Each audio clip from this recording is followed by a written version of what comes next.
ধন্যবাদ সবাইকে।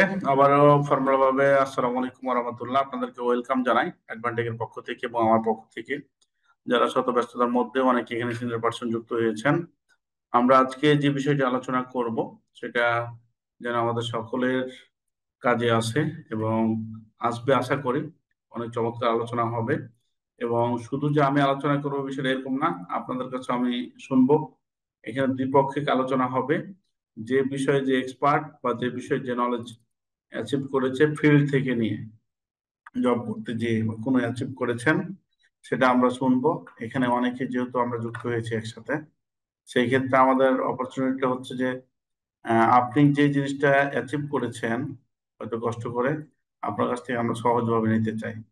এই প্ল্যাটফর্মের বেসিক্যালি উদ্দেশ্য হচ্ছে আমাদের এটা, যে যেটা আপনি অর্জন করেছেন মাঠ থেকে। আসলে প্রফেশনাল লাইফে টেকনিক্যাল ইস্যুগুলো যখন অ্যাচিভ করা হয় তখন এটা বই পড়ে না, ঠিক আছে? বই পড়ে অ্যাচিভ করা যায় না। তো সেই বিষয়গুলো আমরা আপনাদের কাছ থেকে আমরা নিব এবং আমাদের পক্ষ থেকে যেটা দেওয়ার সেটা দেব। তো দেখেন, আজকের মূল আলোচনায় আমি চলে যাচ্ছি। আজকের যে আলোচনা আমরা করব, ইলেকট্রিক্যাল ডিজাইন ইনস্টলেশন ফর নিরাপন এবং আরএসসি অডিট রিকোয়ারমেন্ট। আসলে টেকনিক্যাল ইস্যুতে এই আরএসসি নিরাপন যেগুলো আছে, যারা এখানে জুনিয়ররা আছেন তারা হয়তো এই বিষয়টা আপনি বুঝবেন না, একটু পরে বুঝে যাবেন যে আসলে নিরাপন আরএসসি কি এবং কেন এগুলো প্রয়োজনীয়তা আছে ইঞ্জিনিয়ারদের এগুলোর অনুযায়ী কাজ করার। তো তাহলে আমি সবার পরিচয় নিতে পারলে ভালো হতো, যেহেতু অনেকেই যুক্ত হয়েছেন, অনেক সময় নষ্ট হবে। আমি আমার ছোট্ট করে একটু এই পরিচয় দিয়েই মূল আলোচনায় যাবো। আমি engineer Mohammad Sohel Rana, BSc triple E. আর ইলেকট্রিক্যাল হচ্ছে ডিপ্লোমা ইলেকট্রিক্যাল অ্যাডভান্টেক বিডির এবং অ্যাডভান্টেক ইঞ্জিনিয়ারিং লিমিটেড আমাদের একটি প্রতিষ্ঠান। তার সাথে সাথে আছে ইন্ডিয়ান ইঞ্জিনিয়ারিং ডেভেলপমেন্ট লিমিটেড গাজীপুরে। এই দুই প্রতিষ্ঠানের ম্যানেজিং ডিরেক্টর আমি। আমাদের বেসিক্যালি কাজ হচ্ছে এই প্রতিষ্ঠানগুলোর আপনার industrial automation, spare parts, machinery, engineering consultancy. তাহলে হয়তো বা বুঝে গেছেন যারা নতুন, যে আমাদের কাজ হচ্ছে কি বলতে স্যার, আমি একদম নতুন, আমি একবার ডিপ্লোমা ইঞ্জিনিয়ারিং এ মেকানিক্যাল সাবজেক্টে পড়াশোনা করি, বুঝছি আমার কি। হ্যাঁ, অবশ্যই আপনি থাকবেন আজকে, প্রীতম প্রীতম হাসান, আপনি থাকবেন। আপনি অনেক কিছু শিখতে পারবেন এখানে। আপনি মেকানিক্যাল ইলেকট্রিক্যাল আছে প্রফেশনাল লাইফে, এগুলো খুব কম দেখা দেখি হয়, আপনি অনেক ধারণা পাবেন। তো আমরা বেসিক্যালি অটোমেশন এবং স্পেয়ার পার্টস নিয়ে কাজ করি এবং ইঞ্জিনিয়ারিং কনসালটেন্সি রিপেয়ার থেকে সবকিছু কাজ করি, তার সাথে সাথে আমরা ট্রেনিং করাই। তো ধন্যবাদ সবাইকে আবারও আমার পক্ষ থেকে। তো দেখেন, যারা নতুন তারা একটু সময় দেন, আপনারা বুঝে যাবেন যে আরআইসি বা নিরাপন কি। দেখেন, এখানে লিখছে যে একটি শিল্প প্রধান ও লাভজনক সংগঠন যা বাংলাদেশ তৈরি পোশাক শিল্প একটি নিরাপদ কর্মপরিবেশ বা নিরাপত্তা সাংস্কৃতিক তৈরির কাজ করেছে। এতে নিরাপনকে সহযোগিতা করেছেন বিভিন্ন গ্লোবাল ব্র্যান্ড। তারপর হচ্ছে আপনার ইটালিয়ান ম্যানুফ্যাকচারার, তারপরে এনজিও নিরাপত্তা নিয়ে। মানে অ্যাকচুয়ালি এই জিনিসটা আমি এত সময় নষ্ট করার দরকার নাই, যে আপনার ইন্ডাস্ট্রি গুলোকে সেফটি বা নিরাপত্তা দেওয়ার জন্য ফ্যাক্টরি মালিক, ম্যানেজার, শ্রমিক, শিক্ষামূলক এবং কাঠামোগত পদ্ধতি ব্যবহার করা হয়। এর মাধ্যমে একটি নিরাপদ কর্মস্থল তৈরি করার জন্য লক্ষ্যে প্রতিদিন নিরাপত্তা ব্যবস্থা উন্নতি করা। মানে আপনি যে ইন্ডাস্ট্রিতে কাজ করবেন, ইন্ডাস্ট্রির মেশিনপত্র থেকে শুরু করে মানুষজন থেকে শুরু করে সকলের যে নিরাপত্তার যে বিধানটা আছে যে যে সেক্টরে, সেটাকে আপনার মেনটেন করাই হচ্ছে এবং দেখভাল করাই হচ্ছে কার কাজ, আপনার নিরাপনের কাজ। তো ফ্যাক্টরি নিরাপন কতটা ফ্যাক্টরি নিয়ে কাজ করে? 330টা। আর গ্লোবাল মেম্বার হচ্ছে 58। আর হচ্ছে শ্রমিক কাজ করছে আপনার 12 লাখ বা 1.2 মিলিয়ন। এখানে একজন মনিটর লিখতেছেন, আপনি এখন কাজ করবেন, অথবা আপনি বুঝতে পারতেছেন না, কি বাচ্চারা আছে নিয়ে আছে, মোবাইলটা একটু প্লিজ আপনি কন্ট্রোল করুন। তো এটা হচ্ছে নিরাপনের ব্যাপারে আমরা আরো দেখবো। এখন নিরাপনটা আপনি কি কাজ করে, একটা ছোট্ট একটা ভিডিওর মাধ্যমে, তাদের এই ভিডিও একটা, এটা একটা আমরা দেখে আসি, তাহলে আপনাদের ধারণা পেয়ে যাবেন, ঠিক আছে? যদি ভিডিওটা সাউন্ড না পান আমাকে একটু জানাবেন, ঠিক আছে? তো আমরা একটু ইউটিউবে গেলাম, তাহলে আমি যা বললাম আপনি সরাসরি এটা বুঝতে পারবেন যে আসলে ভিডিও সাউন্ড না পেলে আমাকে বলবেন please.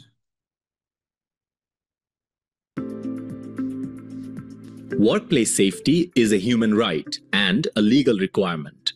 All workers deserve the knowledge to create a safe work environment where they can thrive, which is why Nirapon is committed to facilitating workplace safety in Bangladesh.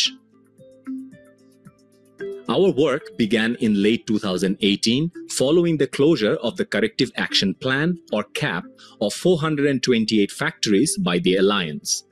Nirapon recognizes workplace safety management is still a developing process in Bangladesh, which is why we provide ongoing support to CAP-closed factory workers, managers, and employers with the tools to effectively manage their own safety and to ultimately change the narrative on the brand requirement.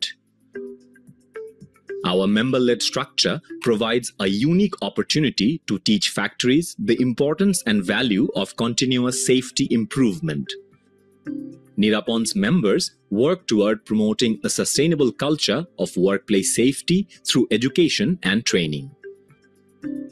To achieve this goal, Nirapon acts on behalf of its members to educate and support factories through participation in our safety management program. We partner with BRAC to implement education and training, as well as other industry-leading service providers who offer safety assessment tools and reporting processes, as well as helpline services.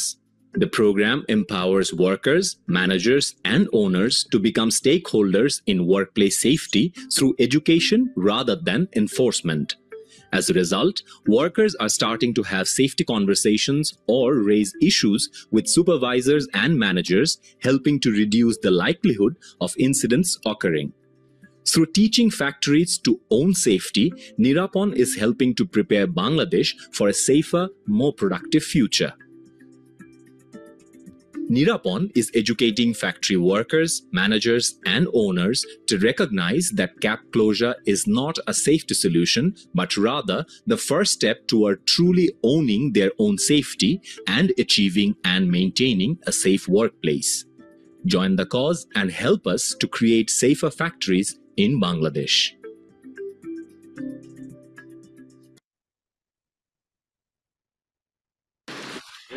কিরে preparation যাতা এদিকে আয়, দেখ বেটা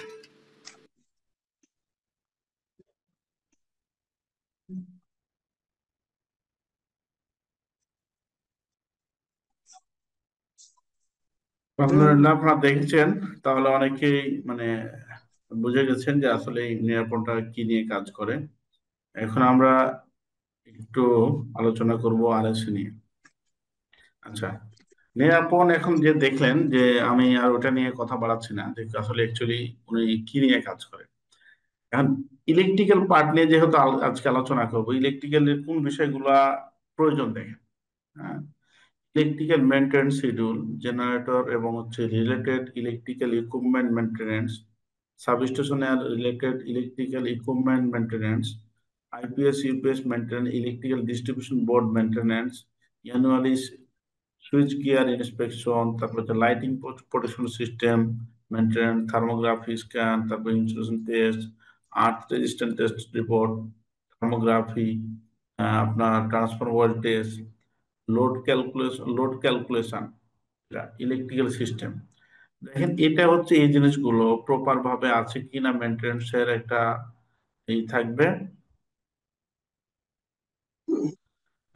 আপনার সবগুলো হচ্ছে এগুলোকে প্রপার ভাবে কাজ করে আমাদের রিপোর্ট তৈরি করে রাখতে হবে, কেমন? এটা হচ্ছে এই মেন মেন পার্ট গুলো হচ্ছে এগুলা। আর তারপরে আমরা এখন দেখবো কি অ্যালায়েন্স, মানে অ্যালায়েন্স হচ্ছে নিরাপনের রোল প্লে করে। তারপর হচ্ছে আরএসি, তিনটা অডিটের কথা বলে আমরা মূল আলোচনায় যাব। তো দেখেন, আমি এখানে ছোট করে আলোচনা করব যে অ্যালায়েন্স হচ্ছে সেম ভাবেই 18 মেজর গ্লোবাল ব্র্যান্ড নিয়ে কাজ করেছে। 2013 সালে রানা প্লাজা যখন ব্লক হয়েছিল, তখন আপনার অ্যালায়েন্স এবং হচ্ছে অ্যাকর্ড নামে দুইটা মনিটরিং যে ফার্ম বাংলাদেশে আবির্ভাব হয়, 5 বছরের জন্য চুক্তি হয়। তো সেই ক্ষেত্রে কিছু দেখা যাচ্ছে না, সবাই কি দেখতে পাচ্ছেন? একজন ভাই লিখছেন, দেখা যাওয়ার কথা তো, আমি তো দেখতে পাচ্ছি। একটু সাউন্ড দিবেন, আমার কি স্ক্রিনটা দেখতে পাচ্ছেন? দেখা জি পাইতেছি। স্যার, দেখা যাচ্ছে। ওকে, যিনি দেখা যাচ্ছে না বলছেন, আপনার ফোনটা একটু চেক করুন প্লিজ। আচ্ছা, তারপরে যে বিষয়টা আমাদের যে এই 2013 সালে রানা প্লাজা যখন ক্লপস হলো, তখন আপনার অ্যাকর্ড আর অ্যালায়েন্স দুইটি প্রতিষ্ঠান বাংলাদেশের এইগুলো মনিটরিং করার জন্য দায়িত্ব নিল। তারপরে 5 বছর যখন পার হলো, সেটা হচ্ছে 20 মে 2020 সালে আরএসি অ্যাকর্ডের রোলটা প্লে করতেছে। মানে আরএসি অ্যাকর্ড যে বিষয়গুলো বাংলাদেশে দেখতো, সেগুলো আপনার এই আরএসি, আরএসি মানে কি, আরএমজি সাস্টেনেবিলিটি কাউন্সিল, এটা একটা প্রতিষ্ঠান। এই প্রতিষ্ঠানটা কে ফাউন্ড করেছে? জয়েন্ট স্টক কোম্পানি হিসাবে এটা বাংলাদেশে কাজ করেছে 20 মে 2020 সাল। যারা ইন্ডাস্ট্রিতে জব করবেন, নিটিং ডাইং এবং হচ্ছে আরএমজি সেক্টরে, এই আরএসি আপনার লাগবেই লাগবে। ঠিক আছে, এটা কেন লাগবে আমি একটু পরে আলোচনা করতেছি, আপনাকে এটা জানতেই হবে। তো এনারা কি নিয়ে কাজ করে? এনারা কাজ করে আপনার গ্লোবাল ব্র্যান্ড এবং হচ্ছে আপনার global brand, local Bangladesh trade union, আর হচ্ছে আপনার বাংলাদেশ ইন্ডাস্ট্রি। যে ইন্ডাস্ট্রি দি সন্ধি লিমিটেড নামে একটা প্রতিষ্ঠান গ্রো করেছে, brand association for textile RMG sustainability in supply chain, trade union হচ্ছে trade union association for textile RMG sustainability in supply chain. এই তিনটা প্রতিষ্ঠান মিলে, বিষয়টা হচ্ছে 3, 6, 18 জন মেম্বার নিয়ে এআরএসি গঠিত। এই যে ইন্ডাস্ট্রিতে 3 জন, এখানে 3, 6, 18, 6 জন 6 জন করে বোর্ড মেম্বার নিয়ে একটা আপনার বিওডি যেটা বোর্ড গঠন হয়েছে 318 জন মেম্বার নিয়ে। রেসপন্সিবল পার্সন হচ্ছে আপনার 18 জন। এখন এটা আপনার আরএসসি এর পার্টটা আমরা এখানে যেটা আলোচনা করেছি, যে আরএসসি আসলে কি কি বিষয়গুলো নিয়ে কাজ করে। স্ট্রাকচারাল সেফটি নিয়ে কাজ করে, ইলেকট্রিক্যাল সেফটি নিয়ে কাজ করে, ফায়ার এবং লাইট সেফটি নিয়ে কাজ করে, বয়লার সেফটি নিয়ে কাজ। প্রথমে এই তিনটা সেফটি নিয়ে কাজ করা শুরু করে, পরবর্তীতে আপনার বয়লার সেফটিটা অ্যাড হয়। এটা অনেকদিন হয়ে গেছে। তো এখন electrical safety need to document for RSC কর্ম কি ঘুম দোস্তে কোড। হ্যাঁ, তো একটু মিউট করি, সবার মাইক্রোফোন মিউট করুন প্লিজ। অ্যাকর্ড কোন বিষয়গুলো দেখে দেখেন, দেখে মনে হচ্ছে ALD, SLD, LPS design, load calculation, earthing pit, resistant test report, cable insulation test report, electrical safety training, transformer oil test report, তারপর হচ্ছে আপনার thermography scan report, system earthing resistant test report, preventive maintenance schedule, LOTO policy, DB checklist. এটা main main আমি বিষয়গুলো আপনাদের কে বলতেছি। মোবারক হোসেন ভাই, আপনার আপনার নেটের প্রবলেম মেবি, যেহেতু আপনি ক্লিয়ার শুনতেছেন না আমাকে। আমার মনে হয় আপনারা যারা শুনতেছেন না তাদের ফোনটা একটু দেখেন। আর সবাই কি আমাকে শুনতে পাচ্ছেন বা দেখতে পাচ্ছেন আমার স্ক্রিনটা, প্লিজ একটু বলবেন বা মেসেজে লিখবেন। মেজরিটি পার্সেন্ট প্রবলেম হলে আমার প্রবলেম, আর যদি আপনার এককভাবে হয় সেটা আপনার প্রবলেম। ঠিক আছে, তাহলে দেখেন, মেন যে আমি আপনাদেরকে বোঝানোর চেষ্টা করতেছি এখন এখন পর্যন্ত, যে নিরাপন আর অ্যাকর্ড অলমোস্ট টেকনিক্যাল ইস্যু গুলো এক, কিন্তু মনিটরিং সিস্টেম আলাদা। অলমোস্ট সিস্টেম গুলো এক। দেখেন, ইলেকট্রিক্যাল যে মেন কাজগুলো, সেই কাজগুলো মানে দেখাশোনা করা বা এগুলো মনিটরিং করা। ঠিক আছে, তো এই হচ্ছে বিষয়।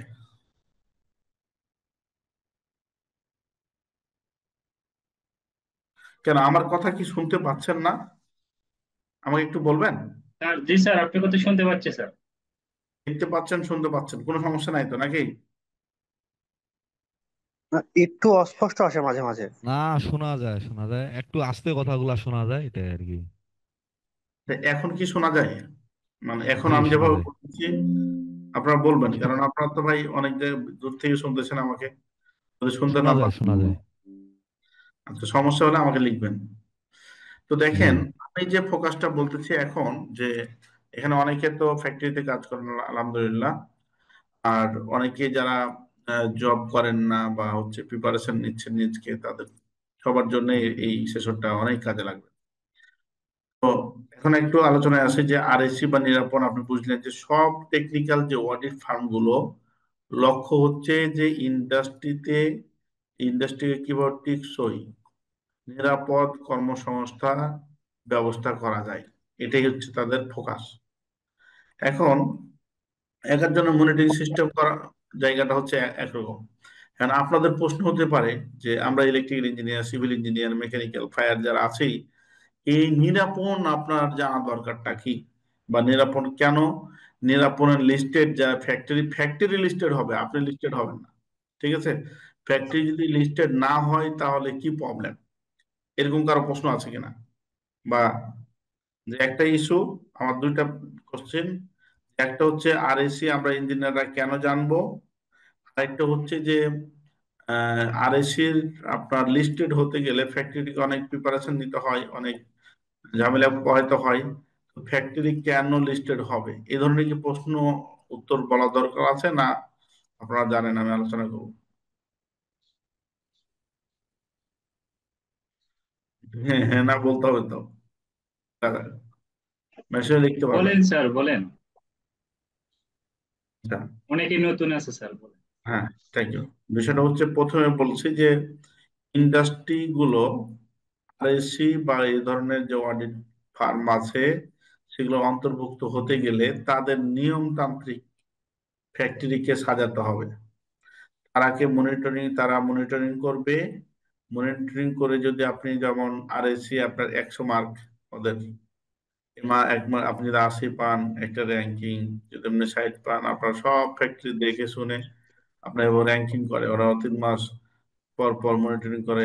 তারপরে যখন মন তখন ওরা ফ্যাক্টরিতে এসে দেখবে যে আপনার ঠিকঠাক ভাবে আছে কিনা সব ইস্যুগুলো আমি আলোচনা করব কিছুক্ষণ পরে। এগুলো দেখে আপনার ফ্যাক্টরিতে মার্কিং করবে।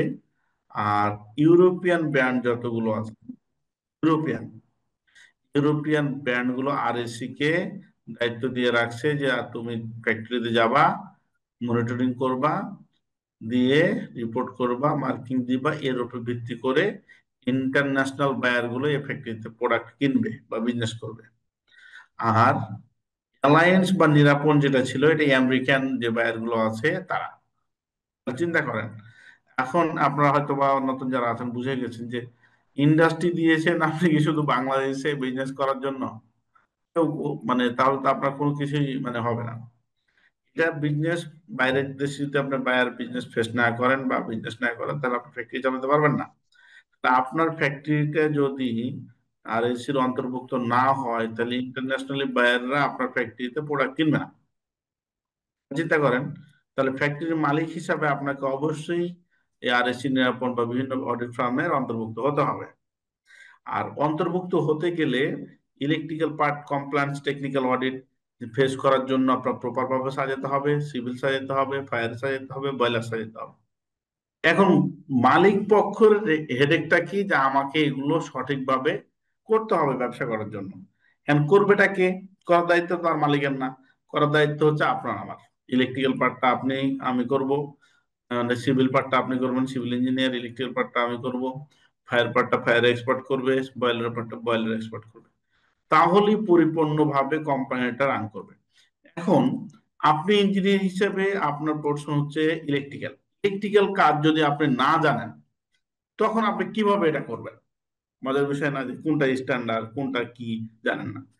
সেই জন্য আপনাদেরকে মালিককে স্যাটিসফাই করার জন্য, মালিকের কোম্পানিটাকে প্রপার ভাবে সাজানোর জন্য, কমপ্লায়েন্স অনুযায়ী কাজ করার জন্য আপনাকে electrical compliance, BNBC, NFP, NSC, ISC যত স্ট্যান্ডার্ড আছে, স্ট্যান্ডার্ড আলোকে আপনার কাজগুলোকে সাজাতে হবে।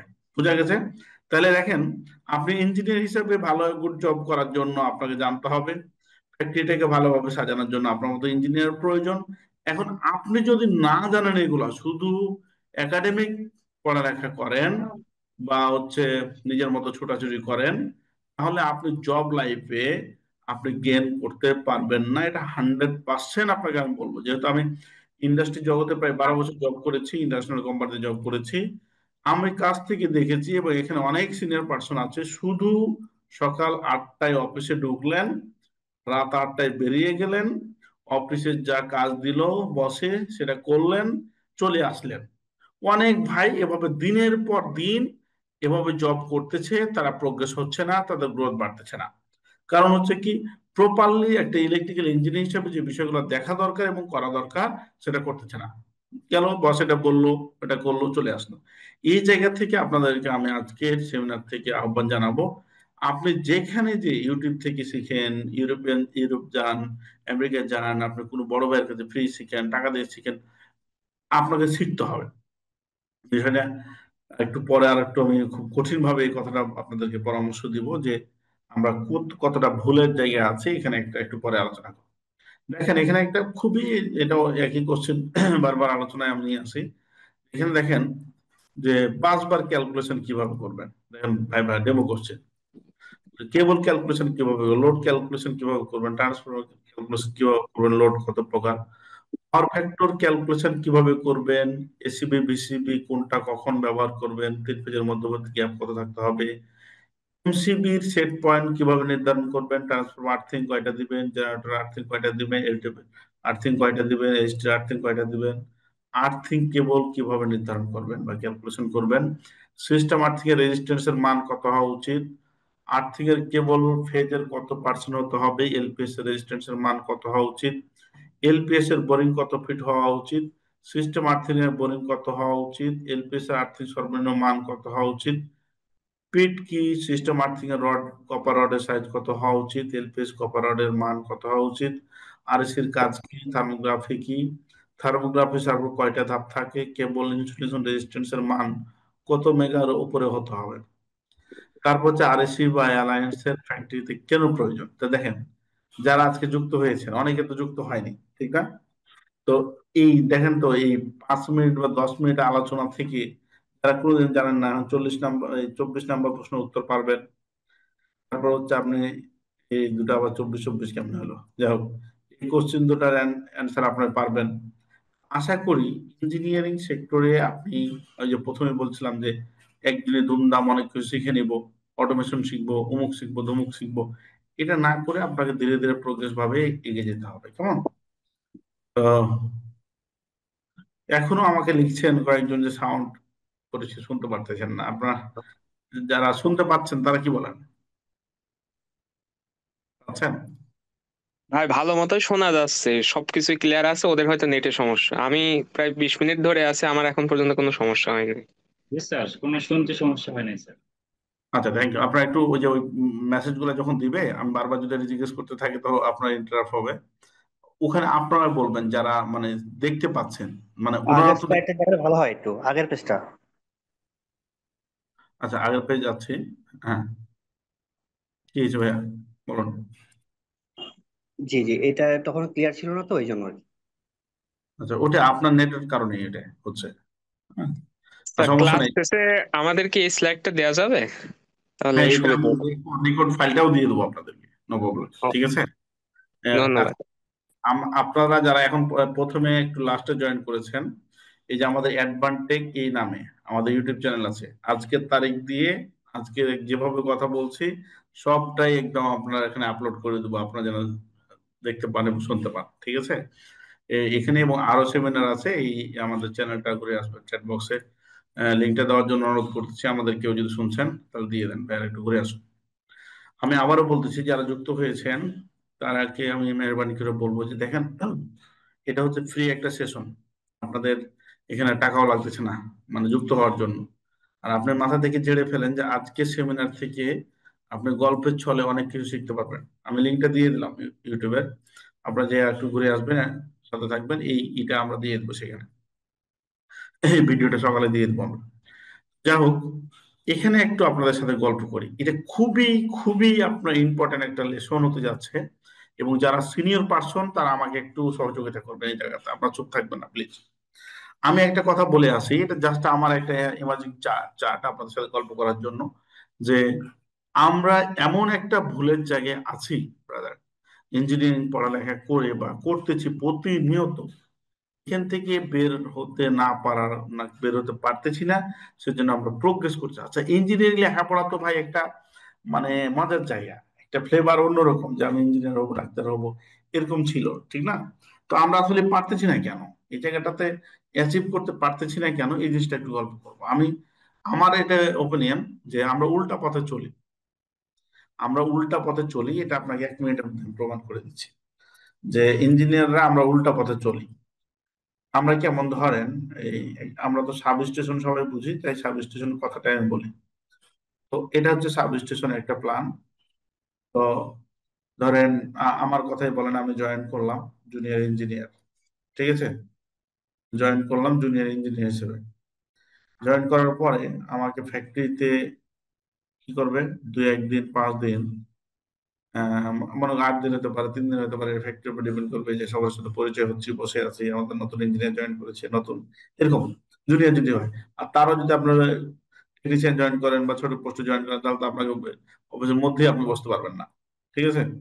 তো ধরেন একটু আমরা যেহেতু ইঞ্জিনিয়ার, আমরা ভালো কিছু ভাবতেছি, যে জুনিয়র ইঞ্জিনিয়ার হিসেবে জয়েন করলেন আপনি, যে 5-6 দিন আপনার সাথে পরিচয় হলো, হওয়ার পরে আপনাকে ধরেন ম্যানেজার বলবে টেকনিশিয়ানকে বা ফোরম্যানকে, যে আপনার যে ইনচার্জ হবে, যে সোহেল সাহেবকে নিয়ে যান ফিল্ডে। এখন আমি হচ্ছে ইঞ্জিনিয়ার, আমাকে নিয়ে গেল টেকনিশিয়ান বা হচ্ছে ইনচার্জ বা সুপারভাইজার, তারা এক্সপিরিয়েন্স অনেকদিন, নিয়ে যা কোথায় নিয়ে যাবে, সাব স্টেশনে কাজ চলতেছে ধরেন, ওখানে আপনাকে নিয়ে যাবে। তো নিয়ে যাওয়ার পরে কি করবে, আপনাকে টেকনিশিয়ান স্যার আছেন বা ভাই আছেন, আসলেন এখানে, যে এখান থেকে যে আপনাকে এখানে একটা চেয়ার দিবে, এরকম একটা চেয়ার থাকবে, চেয়ার থাকবে, তারপরে এরকম টেবিল, এখানে একটা কফি আর পানির বোতল থাকবে, আপনি খাইবেন। আর এখানে কাজ করতেছে সাব স্টেশনের, এটা মনিটরিং করবেন। এরকম জব কি আছে পৃথিবীতে নাকি? যারা সিনিয়র পার্সন একটু ই করবেন, মুখ খুলবেন, তারা জুনিয়রদের জন্য ভালো হবে আর কি। আছে নাকি? নাই। নাই স্যার। নাই স্যার। বেসরকারি প্রতিষ্ঠানে নাই মোটেই। আচ্ছা, কেন নাই এটার অর্থটা আপনি তো ইঞ্জিনিয়ার, আমি তো ইঞ্জিনিয়ার, এটাই তো হওয়ার কথা ছিল ইঞ্জিনিয়ারিং পড়ালেখার আগে। ওই ক্লাস 4-5 বলতো। আসলে আমার তো ইঞ্জিনিয়ারিং টিঞ্জিনিয়ারিং কোনো কিছু নাই, আমরা তো ওই যে সরকারি প্রশিক্ষণ দিচ্ছি, ওই যে এনএসডি এর আন্ডারে যে লেভেল 2 3 4 ইলেকট্রিক্যালের এগুলা আছে, ইলেকট্রনিক্স এর আছে লেভেল 2 3 4 এগুলা। না, আপনি তো টেকনিক্যাল পার্সন, সমস্যা নাই, আপনি যেখানে আছেন আপনি কাজ জানলে আপনি আরো প্রোগ্রেস হবেন। আমরা ম্যাক্সিমাম এখানে ইঞ্জিনিয়ার, সেই জন্য ইঞ্জিনিয়ার কথা বলা হচ্ছে। আপনি যে স্টেজে আছেন ধরেন, আপনার তো একটা আহ, একটা লাইফ আছে, যে আমি এটা শেখার পর এখানে যাব। আপনি সেই প্রোগ্রেস অনুযায়ী যদি আগান, তাহলে আরো জ্ঞান করবেন। আর আমরা যারা এখানে মেজরিটি পার্সেন্ট ইঞ্জিনিয়ার, আমাদের তো একটা গোল আছেই, যে আমরা ভালো কিছু করবো বা করতেছি, আপনিও করবেন ইনশাআল্লাহ আমাদের সাথে সাথেই, ঠিক আছে? প্রফেশনাল লাইফে ইঞ্জিনিয়ার ডাক্তার এত কিছু দেখে না, সলিউশন যারা দিতে পারে, আপনার আপনার জায়গা থেকে আপনি আপনার মূল্যটা পাবেন, কেমন? তো যাই হোক, ইনশাআল্লাহ। আমরা, আমি যেটা বুঝাতে চাচ্ছি এই জায়গাটাতে, যে এরকম লাইফ নাই। একদিনই হবে না অনেকদিন হবে ক্লাস? এটা প্রতি মাসে 2-3টা হয় এরকম, ফ্রিতে। আর আমাদের এটা ধারাবাহিক কোর্স আছে, আমরা কোর্সে যারা যুক্ত হয় তারা ধারাবাহিক আমাদের আলোচনা হয়। আর এরকম মাসে আমার ফ্রি সেমিনার 2টা হয়, কেমন ভাইয়া? জি স্যার। তো দেখেন, এটা আপনাদেরকে আমি একটু ভাবার জন্য এই জায়গাটা সময় নিচ্ছি, বা বাস্তবতা বোঝানোর জন্য। ভাই আমরা যারা চাকরি করেছি এখানে, আমার শুভাকাঙ্ক্ষী অনেকে আছেন যে যারা চাকরি করতেছেন, যে মাসুদ ভাই আছেন, আরো আছেন, তারা আমরা বুঝি যে আসলে প্রফেশনাল লাইফে বা আপনাদের যারা সিনিয়র পার্সন যারা সাকসেস হয়েছে, তার আগে একটু বলবেন যে আসলে ইঞ্জিনিয়ারিং সেক্টরটাতে সাকসেস হওয়া একটু খুব মানে ইজি কাজ না। মানে আপনি মানে ইঞ্জিনিয়ার হয়ে গেছেন, বুয়েট থেকে পড়েন, ডুয়েট থেকে পড়েন, আর পলিটেকনিক থেকে পড়েন, পড়লেই যে আপনি অনেক কিছু হয়ে গেছেন, বিষয়টা এরকম না। আপনার জায়গাটা আপনার করে নিতে হবে। তো টেকনিক্যাল ইস্যুতে কি হয়, যে যদি আপনি মানে প্ল্যান মাফিক চলেন, আপনার আপনার লাইফটাকে নিয়ে একটা প্ল্যান করতে হয়, আমি এই কথাটাই বলবো আজকে, সেটাতে আপনি খুব মজা পাবেন। তো যাই হোক, এরকম হয় না, তখন কি হয়, আপনি কেন এরকম এরকম হয় না, এর অর্থটা হচ্ছে যে আপনি যে জয়েন করলেন বা আমি যে জয়েন করলাম, সাবস্টেশনে এলটি প্যানেল চিনি না, বাস বার চিনি না, বিসিবি চিনি না, কোনো কেবল ক্যালকুলেশন জানি না, তাহলে এই আমার কামটা হবে কি, এখানে আমি করবোটা কি? আপনি তখন আপনাকে one kind of helper treat করবে। এখন হেল্পার হিসাবে আমি অনেক কঠিন কাজ করি বা করব, কোনো সমস্যা নাই, আপনার করতে হবে না, বিষয়টা এরকম না।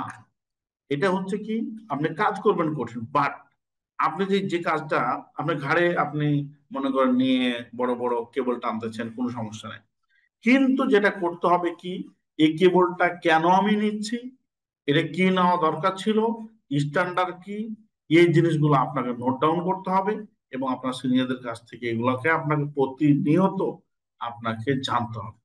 একটা ইস্যু। আর একটা ইস্যু হচ্ছে, তাহলে আমি ভালো করবো যারা চাকরিতে আছেন। আর যারা এখন চাকরিতে নাই, যেমনি হোক, আপনারা এখানে আছেন এখন কত, 56, 70 ছিলেন, কমতে যাচ্ছেন বাড়তে যাচ্ছেন।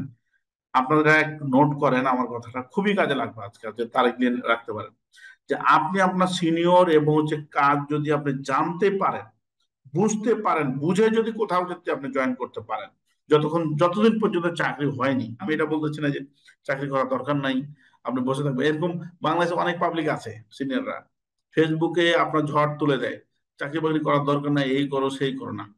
চাকরি যদি হয়ে যায়, অবশ্যই আপনি আপনি চাকরি করবেন। আর চাকরি যতক্ষণ পর্যন্ত আপনার হচ্ছে না, আপনি 3 মাস সময় পেয়েছেন, 6 মাস সময় পেয়েছেন, এটাকে নিজকে প্রপার ভাবে তৈরি করে আপনাকে আগাইতে হবে, আপনি মজা পাবেন। তো যাই হোক, এই জায়গাটাতে আমি যেটা বললাম, যে আপনি যদি একটা কাজ প্রপার ভাবে জানেন কি হচ্ছে, যদি ছোট পোস্টেও জব করেন প্রথমে, কোনো সমস্যা নাই, কিন্তু না জেনে শুধু টেকনিশিয়ানদের কাছ থেকে, যারা কাজ করবে তাদের কাছ থেকে দেখে দেখে শিখা, যদি দেখে দেখে আপনি শিখতে চান, আপনি শিখতে পারবেন, তাহলে আপনার ইঞ্জিনিয়ারিং লেখাপড়া করার লাভটা কি? না আমি ভুল বলছি বলেন? আপনি দেখে দেখে তার কাছে অবশ্যই শেখার আছে অনেক কিছু, কিন্তু আপনার প্র্যাকটিক্যালের সাথে আপনার থিওরি বা আপনার যে, আমরা বহুত আমরা ক্যালকুলেশন করে এগুলো এসেছে, সেগুলোকে সিমুলেশন করে, সেগুলোকে প্র্যাকটিস করে একটা নোট ডাউন যদি আপনি না করেন, শুধু মাথার ভিতরেই রাখেন আপনি, তাহলে তো হবে না।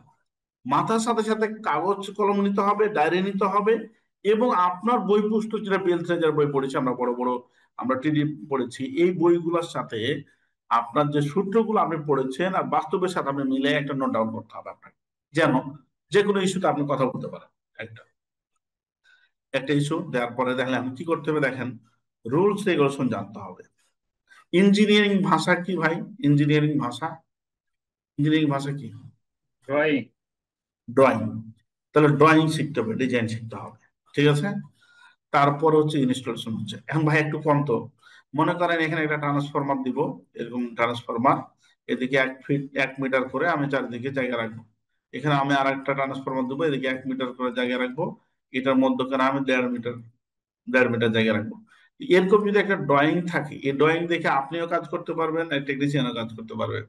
তো এখানে যদি কোনো ভুল থাকে, মনে করেন এই ড্রয়িংটাতে এখানে 1.5 না হয় 2.5 হবে ধরেন, তো এটা আপনি যদি না বুঝেন যে স্ট্যান্ডার্ড হচ্ছে এটা, এদিকে মনে করেন আমি 1 চুল পরিমাণ ছাড়লাম না, চারিদিকে ট্রান্সফরমার গায়ে আমি দিলাম না, 1 মিটার সর্বনিম্ন হলেও ছাড়তে হবে, এই স্ট্যান্ডার্ড গুলো যদি না জানেন, তাহলে আপনি কিভাবে ওই কাজটা করবেন আর ভুল ধরবেন?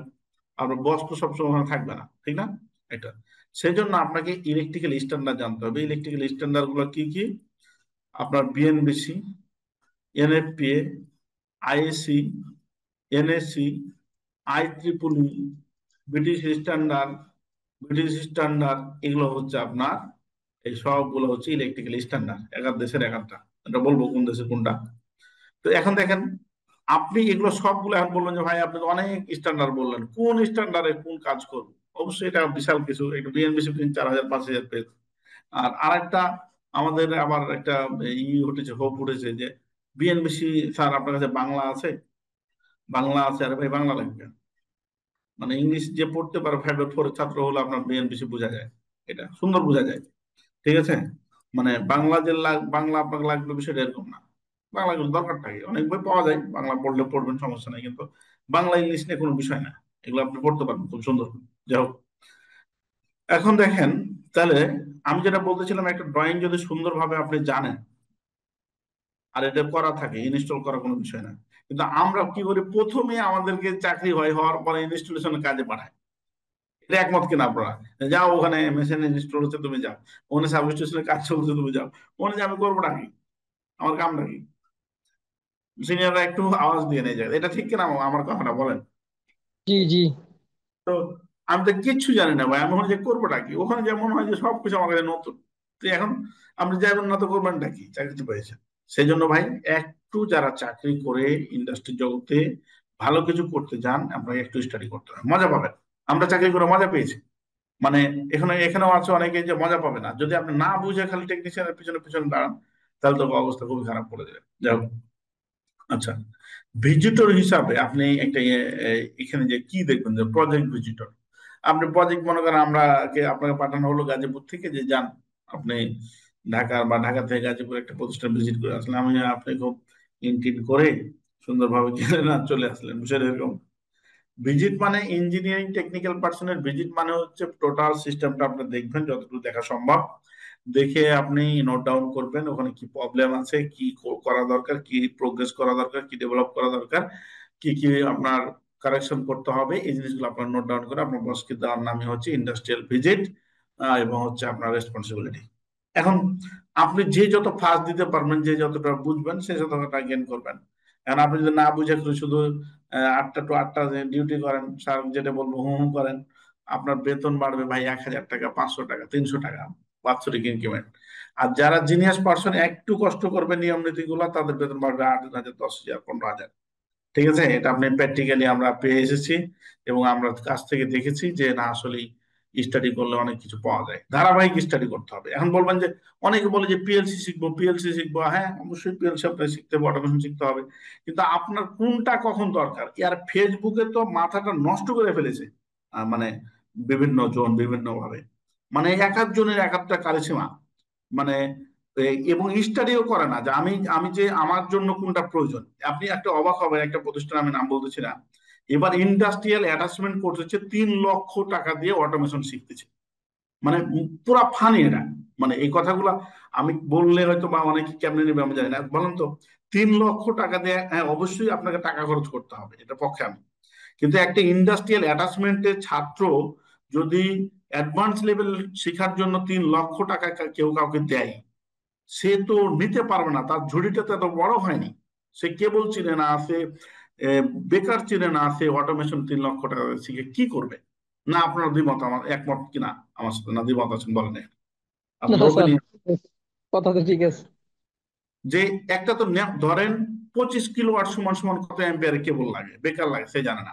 বাসবার ক্যালকুলেশন জানে না, সে লোড ক্যালকুলেশন জানে না, অটোমেশন শিখে তো তার কি কি কাজে আসবে? কোন কাজে তো আসবে নোট না। কালেকশন বা কেবল সিলেকশন ছাড়া তো এগুলা জানা সম্ভব না, আগে তো বেসিক থেকে ধরতে হবে, জি, ডাইরেক্ট তো নিয়ে এলে তো হইলো না। মানে এই জিনিসগুলো আমি এই কথাটা কেন বললাম, যেমন আমরাও অটোমেশন ট্রেনিং ট্রেনিং করাই, ঠিক আছে? তো আপনি ট্রেনিং তো অবশ্যই করতে হবে, ট্রেনিং ছাড়া কেউ প্রপারলি উঠতে পারবে না। কিন্তু আপনি, আপনার কোনটা প্রয়োজন আপনাকে নিয়ে থিসিস করতে হবে, আপনার কোনটা প্রয়োজন আপনাকে অবশ্যই অ্যানালাইসিস করতে হবে। আপনি এখন তো এই ইয়ার যুগ, চ্যাট জিপিটির যুগ। আপনি চ্যাট জিপিটি বলেন যে বাংলাদেশের ইঞ্জিনিয়ার হওয়ার জন্য বা বিদেশে কাজ করার জন্য কোন বিষয়গুলো জানলে আমি ভালো করবো, আপনার সুন্দরভাবে বলে দিবেন। প্রাইভেট কোম্পানি জব বা ইন্টারভিউ কল কিভাবে পাবো? হ্যাঁ ভাই, এটা আমি একটু পরে বলবো প্লিজ। তো যাই হোক, দেখেন, আমরা ধরেন এখানে একটা দেখবো যে এই জায়গাটাতে আসলাম, ধরেন একটা ডিবি বা এলটি প্যানেল যেটা হোক না কেন আসলাম, কি দেখবো আমরা? দেখবেন আপনি প্রথমে এই যে চেক লিস্ট গুলো, যেমন ফার্স্ট এড একটা প্রয়োজন, এসএলডি প্রয়োজন, ডেঞ্জার সাইন প্রয়োজন, তারপর হচ্ছে ডিবি চেক লিস্ট প্রয়োজন, আরো কিছু থাকে এই জিনিসগুলো অবশ্যই। তারপর হচ্ছে রেসপন্সিবিলিটি পার্সনের ছবি সহ ডেজিনেশন সহ একটা চার্ট লাগে। এই জিনিসগুলো আপনার লাগে। দেখেন আমি 1 2 3 4 5টা কথা বললাম, আরো দু একটা আছে, কম বেশি হয়। এই জিনিসগুলো আপনার ডিবির পাশে লাগবেই লাগবে। একটা গেল, এটা হচ্ছে ভাঙ্গা, এটা হচ্ছে নষ্ট, এই লাইটটা জ্বলে না, এরকম হতে হবে না। সবগুলো আপনার যতগুলো জিনিস থাকবে ফাংশনাল থাকতে হবে, একটা থাকবে। এটা হচ্ছে আউটলুকিং, দেখলেন আউটলুকিং। তারপরে হচ্ছে এখন ইন্টারনাল নিয়ে কি দেখবেন, যে ধরেন এই ডিবিটা হচ্ছে 600 অ্যাম্পিয়ারের, ঠিক আছে, 600 অ্যাম্পিয়ারের একটা ডিবি ধরেন, বা এমডিবি ধরেন, এমডিবি।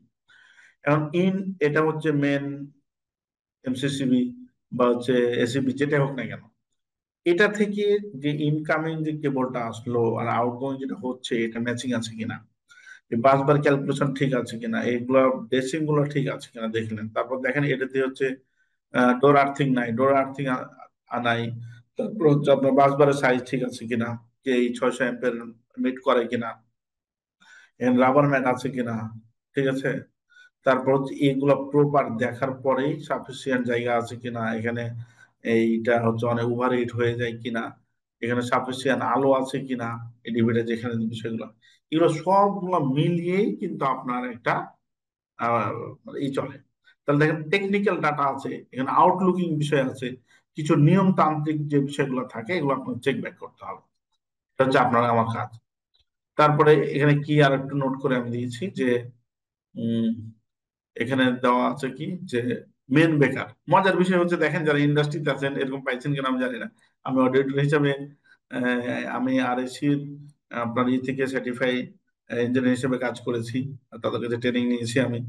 তো এখানে কি কি বিষয়টা মজার বিষয় দেখেন, মনে করেন ইনকামিং একটা একটা এই এরকম একটা বেকার আছে এখানে, এই বেকারটার এই কেবলটা যেটা দেওয়া আছে এটার থেকে আন্ডার সাইজ। মানে বিষয়টা হচ্ছে যে মেন বেকার ক্যাপাসিটি, মেন ইনপুট কেবল, নিউট্রাল কেবল, আর্থিং কেবল, মেন বাস বার, মেন লিঙ্ক কেবল, বাস বার, কেবল, কেবল সিলেকশন, এগুলো সঠিক আছে কিনা। এখানে জাস্ট একটা এক্সাম্পল আপনাকে দিয়েছি, মানে আরো অনেক কিছু আছে, যে এই জিনিসগুলো প্রপার ভাবে আছে কিনা আপনাকে দেখতে হবে। এখন মজার বিষয় হচ্ছে যে আপনি যদি নাই বুঝেন, যেমন ওই যে একটা গল্প করি যে আমার এক নানা ডাক্তার, তো আমার আম্মু যাই গেছে যে ওনার মামা আর কি, তো যে মামা এটা কি দেখছেন, এটা তো আপনি এক্স রে তো আপনি দেখছেন, এটা বলছেন যে এরকম তোমার এই সমস্যা, হার্টের এই হয়েছে সে হয়েছে, তো আমি তো দেখতে পাই না। তো আমার মাকে ওনার মামা উত্তর দিয়েছিল আমার সামনে, যখন আমরা টেনে পড়ি মেবি, রাজশাহী মেডিকেলের ডাক্তার উনি। তো বলছে ভাগ্নি, এই এটা দেখার জন্য তোমরা ঘুমাইছো যখন, ঠিক আছে, তখন আমি দিনের পর দিন মানে জেগে এই চোখটা আমি কালো কালো করেছি। তো তোমার এটা দেখার দরকার নাই, এটা আমাকে দেখতে দাও, আমার কাছে। রিয়েলি এটা খুবই আমার, আমার কথাটা আমার আজও পর্যন্ত আমার মাথায় আছে যে আপনি যদি ব্যতিক্রমী কিছু হতে চান প্রিয় ভাইয়েরা, তাহলে আপনাকে একটু কষ্ট করতেই হবে, এবং সিকোয়েন্স জেনে জেনে কষ্ট করতে হবে। ওই গতানুগতিক অফিস গেলে নাইলেন একটা চাকরি দেন হবে না। একটু আজকের সেশন থেকে আপনি এতটুকু প্রতিজ্ঞা করেন যে সোহেল ভাই বলেছে, দেখি আপনি আপনার আমাকে ফোন দিবেন, আমার কোর্স করতে হবে বিষয়টা এরকম না, আমার অফিসে আসবেন, আপনাদেরকে নিয়ে যারা হেজিটেশন ফিল করতেছেন, চাকরি পাচ্ছেন না, প্রোগ্রেস হচ্ছেন না, প্রতি আলহামদুলিল্লাহ আপনাদের দোয়ায় 5 থেকে 10 জন মানুষ এমনও আছে দিনে আমার কাছে এগুলো বিষয় নিয়ে আমরা আলাপ করি, অনলাইন অফলাইন মিলিয়ে। আপনারা যারা এরকম আছেন, যদি সুযোগ থাকে, অ্যাডভান্টেজ অফিস হচ্ছে উত্তরা, আর একটা অফিস হচ্ছে গাজীপুর। আমি সোমবার এবং শুক্রবার আমি গাজীপুরে থাকি, আর 3 দিন আমি উত্তরায় থাকি, তারপরে পুরাতন পল্টনে আমাদের কয়েকটা অফিস, এগুলোতে থাকি। আপনি আসবেন, আপনাকে সময় দিব আমি। তারপরে প্রতিজ্ঞা করেন যে ব্যতিক্রমী ইঞ্জিনিয়ার হিসাবে আমি উঠবো। আপনারা 6 মাস লেগে থাকেন এরকম নিজের কার্যক্রম করতে করতে, ইনশাআল্লাহ দেখবেন যে আপনি মানে আপনার পরিবর্তনটা আপনি পেয়ে গেছেন। ঠিক আছে। আচ্ছা, এতক্ষণ তো গল্প করলাম, এখন একটু পড়ালেখায় আছি। যে আমাদেরকে একটা কমন কোশ্চেন, যেমন এবিসি লাইসেন্স বলেন, চাকরি বলেন, যে ট্রান্সফরমার যে আছে প্রাইমারি সাইডে কি কানেকশন দেওয়া হয় এবং সেকেন্ডারি সাইডে কি কানেকশন দেওয়া হয়, এটা ইজি ইস্যু, আমরা পড়ি এবং জানি, কিন্তু আমরা এটা গুলাই ফেলি। ঠিক আছে। বলবেন যে এদিকে হচ্ছে আপনার ভোল্টেজ বেশি, এদিকে হচ্ছে আপনার কারেন্ট বেশি, এই ধরনের যে কম্পারিজন গুলো আমাদের মাথায় মনে থাকে না। তখন কি কানেকশন দেওয়া থাকে দেখেন, step down transformer, step down transformer in primary side in connected delta, দিকে ডেল্টা দেওয়া থাকে, কি প্রাইমারি সাইডে ডেল্টা দেওয়া থাকে, আর সেকেন্ডারি সাইডে কানেক্টেড স্টার, তাহলে এদিকে হচ্ছে স্টার। ঠিক আছে। এখন এটা তো আপনারা পড়েছেন, ডিপ্লোমাতে পড়েছেন, বিএসসি তে পড়েছেন, বিভিন্ন জায়গায় পড়েছেন, কিন্তু ভাই মনে থাকে না, মনে থাকবে না, এটা স্বাভাবিক, এটা ভুলারই কথা, আমিও ভুলে যাই। কিন্তু আজকের এই আলোচনাতে 1 মিনিটের আলোচনা থেকে আপনারা কোনোদিন বলবেন না ইনশাআল্লাহ। আপনাদের একটা টেকনিক শিখে, টেকনিকটা হচ্ছে দেখেন, আচ্ছা এই পাশে কয়টা লাইন দেখুন তো, রেড, ইয়েলো, ব্লু, এটা ট্রান্সমিট করে, এটা মেন লাইন থেকে চলে আসে। এই পাশে যেহেতু 3টা লাইন, এদিকে হচ্ছে 4টা, রেড, ইয়েলো, ব্লু, আর হচ্ছে নিউট্রাল। এদিকে নিউট্রাল আসলো কেন প্রশ্ন হতে পারে। এদিকে 3টা হলো, নিউট্রাল আসলো এই জন্যই যে এইটা হচ্ছে আপনার এই পাশে ইউজার পয়েন্টে 220 লাইন, মানে তো সিঙ্গেল ফেজের প্রয়োজন হয় না, এদিকে সিঙ্গেল ফেজের প্রয়োজন হয় না, এদিকে প্রয়োজন হয়, তাহলে একটা নিউট্রাল আর একটা যে কোনো ফেজ থেকে নিলে এটা হচ্ছে সিঙ্গেল ফেজ হয়। আছে? তাহলে যেহেতু আপনার নাই, এটা আমি কি করতেছি, এই আমাকে ডিস্ট্রিবিউশন থেকে নাকি ট্রান্সমিট থেকে আমি ডিস্ট্রিবিউশন সাইড নিয়ে আমি এদিকে আমি মেজর ইউজার পয়েন্ট, এলটি মানে হচ্ছে ইউজার পয়েন্ট, আর এটা হচ্ছে ট্রান্সমিট করে এক স্থান থেকে আরেক স্থান নিয়ে যাওয়ার কারণে এটা। তাহলে আপনি ধরে নিলেন যে প্রাইমারি সাইডে 3টা কেবল হয়, এদিকে নিউট্রাল একটা বেশি লাগ প্রয়োজন সিঙ্গেল ফেজের জন্য, সেই জন্য 4টা লাইন প্রয়োজন। এতটুকু যদি মনে থাকে তাহলে দেখেন এই ডেলটা হচ্ছে রেড, এটা ইয়েলো, ব্লু, এই 3টা লাইন। এখন এই পাশে যেহেতু এলটি সাইড আমি বলেছি যে এটা হচ্ছে ইউজার পয়েন্ট আমরা ব্যবহার করি, সেই ক্ষেত্রে দেখেন রেড, ইয়েলো, ব্লু, এই যে নিউট্রালের পয়েন্ট, এই পয়েন্ট থেকে নিউট্রাল, তাহলে এইটা হচ্ছে সব সময় আমার স্টার কানেকশনে হয়, এটা ইউজারের জন্য, এলটির জন্য। ঠিক আছে? এখন এটা মনে রাখার জন্য এনাফ। আরেকটা আপনাদেরকে প্রশ্ন করি যে এই পাশে দেখেন কেবল গুলো, সরি, এই পাশে দেখেন একটা কেবল, একটা একটা করে, এই পাশে আবার 2টা কেবল হলো কেন? এটা হলো এই জন্য যে এই পাশে ভোল্টেজ হাই, কারেন্ট থাকে লো, 11 কেবি, 33 কেবি বলে, আর এদিকে সর্বোচ্চ ভোল্টেজ হচ্ছে 440। তাহলে দেখেন যেখানে 33 ভোল্ট ছিল সেটা আপনার কনভার্ট করে আপনি 440-এ কনভার্ট করলেন ভোল্ট, তাহলে এদিকে কারেন্ট বেড়ে যাবে, ভোল্টেজ কমে যাবে। কারেন্ট বেড়ে যাওয়ার কারণে একটা প্যারামিটার হচ্ছে আপনার, যে কারেন্ট যদি বেড়ে যায় কেবল সাইজ হচ্ছে হাই হয়, সেই জন্য হাই হল। আরো অনেক বিষয় আছে, ওগুলো আমি ধারাবাহিক আলোচনা করব।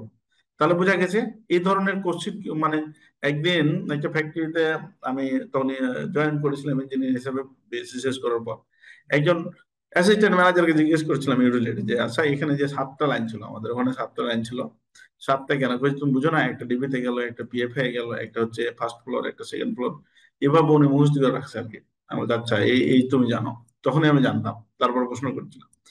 এই লাইন দুটা ইকুয়ালি একটা লাইন, এটা এবং এগুলো আপনার এই কেবল লাক্স এবং হচ্ছে একের অধিক কেবল হলে সেটা কি একসাথে নিয়ম আছে, একই রেটিং হতে হবে, একই ইনসুলেশন হবে, একই ম্যাটেরিয়াল হতে হবে, একই লেন্থ হতে হবে, অনেক বিষয় আছে। আমরা সময় পেলে আপনাদের সাথে পরে আলোচনা করব, কেমন? তাহলে পেয়েছেন, তারপর হর্ন গ্যাপ আছে, এগুলো আদার্স অনেক বিষয় আছে, জাস্ট এখানে কিছু বিষয় আপনাদের সাথে আলোচনা করলাম। আচ্ছা, এখন আরেকটা আমরা অনলাইনে প্র্যাকটিক্যাল করি। অনলাইনে প্র্যাকটিক্যাল করার অর্থ যে 500 কেভি ট্রান্সফরমার, মাথায় রাখবেন 500 কেভি ট্রান্সফরমারে এই ড্রপ আউট ফিউজ আমি কত ক্যালকুলেশন করব। তো এটা সূত্র, এই যে আই সমান √3 ভি, এই 500 জন্য 500 কে এর জন্য কে √3 এর মান, এটা 11 কেভি ট্রান্সফরমার। তাহলে দেখেন মজার বিষয়, 500 কেভি ট্রান্সফরমার 27 অ্যাম্পিয়ার কারেন্ট প্রয়োজন। রিস্ক ইন্ডেক্স, রিস্ক ফ্যাক্টর নিলে 1.5, এটা হচ্ছে আপনার চেঞ্জ হতে পারে, কোনো সমস্যা নাই। আমি আপাতত 1.25 নিলাম, 25 নিয়ে 33 অ্যাম্পিয়ার কারেন্ট পেলাম। এখন ড্রপ আউট আমি বের করলাম কত, 33। এখন বাজারে আপনি আপনি ইঞ্জিনিয়ার হিসাবে আমি লিখে দিলাম যে ভাই আপনি 33 অ্যাম্পিয়ারের নিয়ে আসেন, ফিউজ নিয়ে আসেন, আপনি এটা আর খুঁজে পাচ্ছেন না, তাহলে আপনি গেছেন। কিন্তু আপনি বাজারে কি অ্যাভেলেবল আছে এবং প্রডিউস হয় কি, এই বিষয়টা আপনাকে খেয়াল রাখতে হবে হবে, মাথায় রাখবেন। তো দেখেন এখানে আমরা একটা আপনাকে দিয়েছি, একটা যে 10 অ্যাম্পিয়ার, 15, 30, 40, 50, 60, 100, 200, এর বাইরে হতে পারে, জাস্ট আপনাদেরকে এটা দিয়েছি। তাহলে আপনাকে যেটা করতে হবে যে এই 33-এর জন্য আপনি 30 নিতে পারবেন না, 33 জন্য 40 নিতে হবে আপনাকে। এটা এই কথাটা শুধু এই ড্রপ আউট না, কেবল ক্যালকুলেশন, বাসবার ক্যালকুলেশন, যেই মানটা ক্যালকুলেশন করে হবে, যে স্ট্যান্ডার্ড আপনি ক্যালকুলেশন করলেন তার থেকে কম নিতে পারবেন না, বেশি নিতে পারবেন। আপনি বেশি নিবেন, কত বেশি নিবেন? আপনি এক ধাপ বেশি নিতে পারবেন, মানে 33-কে আপনি 30 নিতে পারবেন না, 40 নিতে পারবেন। 40-এর যদি প্রডিউস না হয়, মনে করেন এগুলো কিছুই প্রডিউস হয়নি, এগুলোর মধ্যখানে নাই কিছু, আছে আছে 60 বা 100, তাহলে আপনি 33-এর জন্য 60 নিলেও আপনার জন্য স্ট্যান্ডার্ড কমপ্লায়েন্স আপনি ফেল করবেন না। বিষয়টা বোঝা গেছে? এটা কেবল ক্যালকুলেশনের ক্ষেত্রে, বেকার ক্যালকুলেশনের সব ক্ষেত্রে এই বিষয়গুলো আপনার মাথায় রাখতে হবে হয়। এবং আপনাকে তো এখন তো মনে করেন হোয়াটসঅ্যাপ নাকি অনলাইনের যুগ, আগে তো বই নিয়ে বসতো বসেরা, ঠিক আছে, যে কোনটা বাজারে আছে কি আছে এটা মুখস্থ করতে, এখন তো মুখস্থ আলাদা, আপনি ডাউনলোড করে একটু জাস্ট দেখলেই হয়ে যায়। ঠিক আছে? আচ্ছা, এখন একটা ক্যালকুলেশন দেখবো আমরা, খুব চমৎকার ক্যালকুলেশন। যারা জুনিয়র আছো তোমরা এই বিষয়টা খুব নোট ডাউন করো, আর যদি এই সেমিনারের পর যদি এটা ভুলে যাও, এই অ্যাডভান্টেজ এই ইউটিউবে এগুলো সুন্দরভাবে ছোট ছোট করে 4 মিনিট 5 মিনিট করে আমি আলোচনা করেছি। আর ইনশাল্লাহ সামনে আরো আলোচনা করবো। আপনারা যারা এখনো যুক্ত হননি আমাদের যাবেন, যে এই মনে করেন একটা 1 ঘন্টার কোনো ভিডিও একজন ধৈর্য ভাবে দেখা যায় না, 5 মিনিটের ভিডিও 3 মিনিটের ভিডিও, এটা আমার খুবই শখ। আপনাদের ভালো লাগবে, আমার জন্য একটু দোয়া করবেন।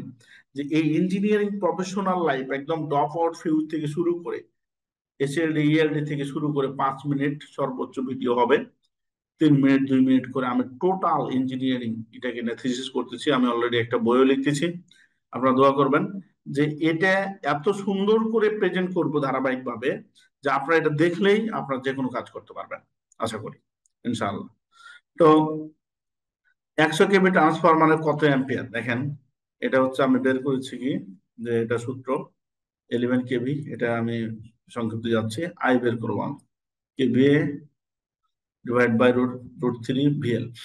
এটা দেখেন আমি 100 কেবি ট্রান্সফরমারের কারেন্ট হচ্ছে 5.24 অ্যাম্পিয়ার, এটা আমি এই সূত্র থেকে করলাম, পাওয়ারের সূত্র এটা। এদিকে এলটি প্যানেলের জাস্ট খালি এখানে 11 কেবির জায়গাতে 415 ভোল্ট দিয়ে পেলাম কি 139.12 অ্যাম্পিয়ার। এই সূত্রে অ্যাপ্লাই করে পেলেন, খুবই কোনো সমস্যা নাই। অবশ্যই আমাদেরকে সূত্র তো আপনাকে জানতেই হবে, কিন্তু প্রফেশনাল লাইফে হিট করার জন্য আপনাকে অবশ্যই কিছু শর্টকাট অবলম্বন করতে হবে। সবসময় আপনি সাইন্টিফিক ক্যালকুলেটর আর এফোর কাগজ আপনাকে দিবে না, মুখে মুখে কিছু উত্তর দিতে হবে এবং করতে হবে। তখন কি করবেন কেবি এর সাথে 0.0524 যদি আপনি গুণ দেন, তাহলেই আপনার যত অ্যাম্পিয়ার পাবেন আপনি ট্রান্সফরমার। দেখেন তাহলে এখানে যেটা সূত্র দিয়ে পেয়েছি, আমি শর্টকাট ভাবে এটা পেয়েছি। এই শর্টকাট এটা আমি কোথা থেকে পেয়েছি, এই স্ট্যান্ডার্ড ভোল্টেজ বা নমিনাল ভোল্টেজের মান বসিয়ে এখানে পেয়েছি। এটা আরেকটা সূত্র আপনাকে বের করে আমি দেখাবো, গেল। তাহলে এই কাজটা করতে যদি আপনার 2 মিনিট লাগে, এটা করতে আপনাকে 30 সেকেন্ড লাগবে, কেমন? তাহলে অবশ্যই আপনাকে এই জিনিসগুলো শর্টকাট বিষয়গুলোকে নোট ডাউন রাখতে হবে, প্রিয় ভাইরা, এটা নোট করতে পারেন। আর যারা ভুলে যাবেন অ্যাডভান্টেজ ইউটিউবে সার্চ করবেন, সুন্দরভাবে এটা 5 মিনিট একটা ভিডিও দেওয়া আছে। সেম ভাবে দেখেন সেকেন্ডারি সাইডে কি করবেন, এটা হচ্ছে primary side, LT side. LT side হচ্ছে কি 1.39 গুণ দিবেন কেবি এর সাথে, তাহলে আপনি এটা পাবেন। তাহলে দেখেন ইকুয়াল, এটা আমি কোথা থেকে পেয়েছি, এটা আমি এই এই সূত্র থেকে স্ট্যান্ডার্ড নমিনাল মান বসিয়ে আমি পেয়েছি। ঠিক আছে, তাহলে আশা করি আপনারা এটা বুঝেছেন। যদি না বুঝেন আমার ওই চ্যানেলটাতে ভেঙে ভেঙে এগুলো বোঝানো আছে, আপনার একটু প্রিয় ভাইয়েরা দেখবেন। যদি কোনো সমস্যা থাকে এই 01325180 531 এই নাম্বারটা অফিসিয়ালি অ্যাডভান্টেজের নাম্বার, আমার কাছে থাকে, হোয়াটসঅ্যাপ আছে, আপনারা দিতে পারেন, কোনো সমস্যা নেই। আর আপনারা আসলে কফির দাওয়াত আমার অফিসে।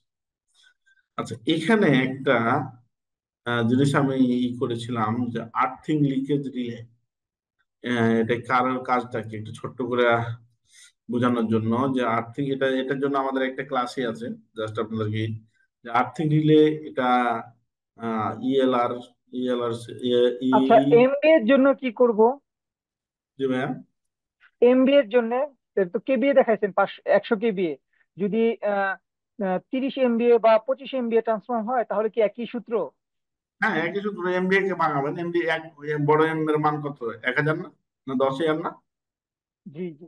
তো 10 মানে যেই সংখ্যাটা নিচ্ছেন 0.0524, এটা কি সেম থাকবে সব ক্ষেত্রেই? সেম থাকবে, জাস্ট আপনি মনে করেন ইটাকে ভাঙায় ফেলবেন, কেবিতে আগে আগে কেবিতে আগে নিয়ে আসবেন। এমবির জায়গা যদি কিবি হয় তাহলে কে এমবির ভাঙাবেন আপনি, জাস্ট দিয়ে কেবিতে কনভার্ট করবেন। বুঝেন নাই? জি, বুঝতে পারছি, জি। আচ্ছা দেখেন, আর্থ লিকেজ রিলে এটা খুবই একটা ইম্পর্টেন্ট এবং মজার বিষয়, আমাদের এগুলো নিয়ে 2-3টে ক্লাসই আছে। তো এই যে দেখেন একটা সার্কিটে যে কারেন্ট যায়, নেগেটিভ মনে করেন পজিটিভ 10, যেখানে যাবে নেগেটিভ অবশ্যই 10 আপনাকে কারেন্ট হতে হবে, এটা হচ্ছে আদর্শ সার্কিটের প্রয়োজন। এখন কোনো কারণে দেখেন 9.96 মানে 0.01 লস হয়েছে। কি হয়েছে, মানুষ ধরছে, মানুষের ভিতর থেকে গ্রাউন্ডে গেছে। এটা আবার এই গ্রাউন্ড থেকে এখানে নেওয়ার একটা অপশন আছে, মানে ক্যালকুলেশন, যেখানে যখন কমে যায় কারেন্ট, কমে গেলে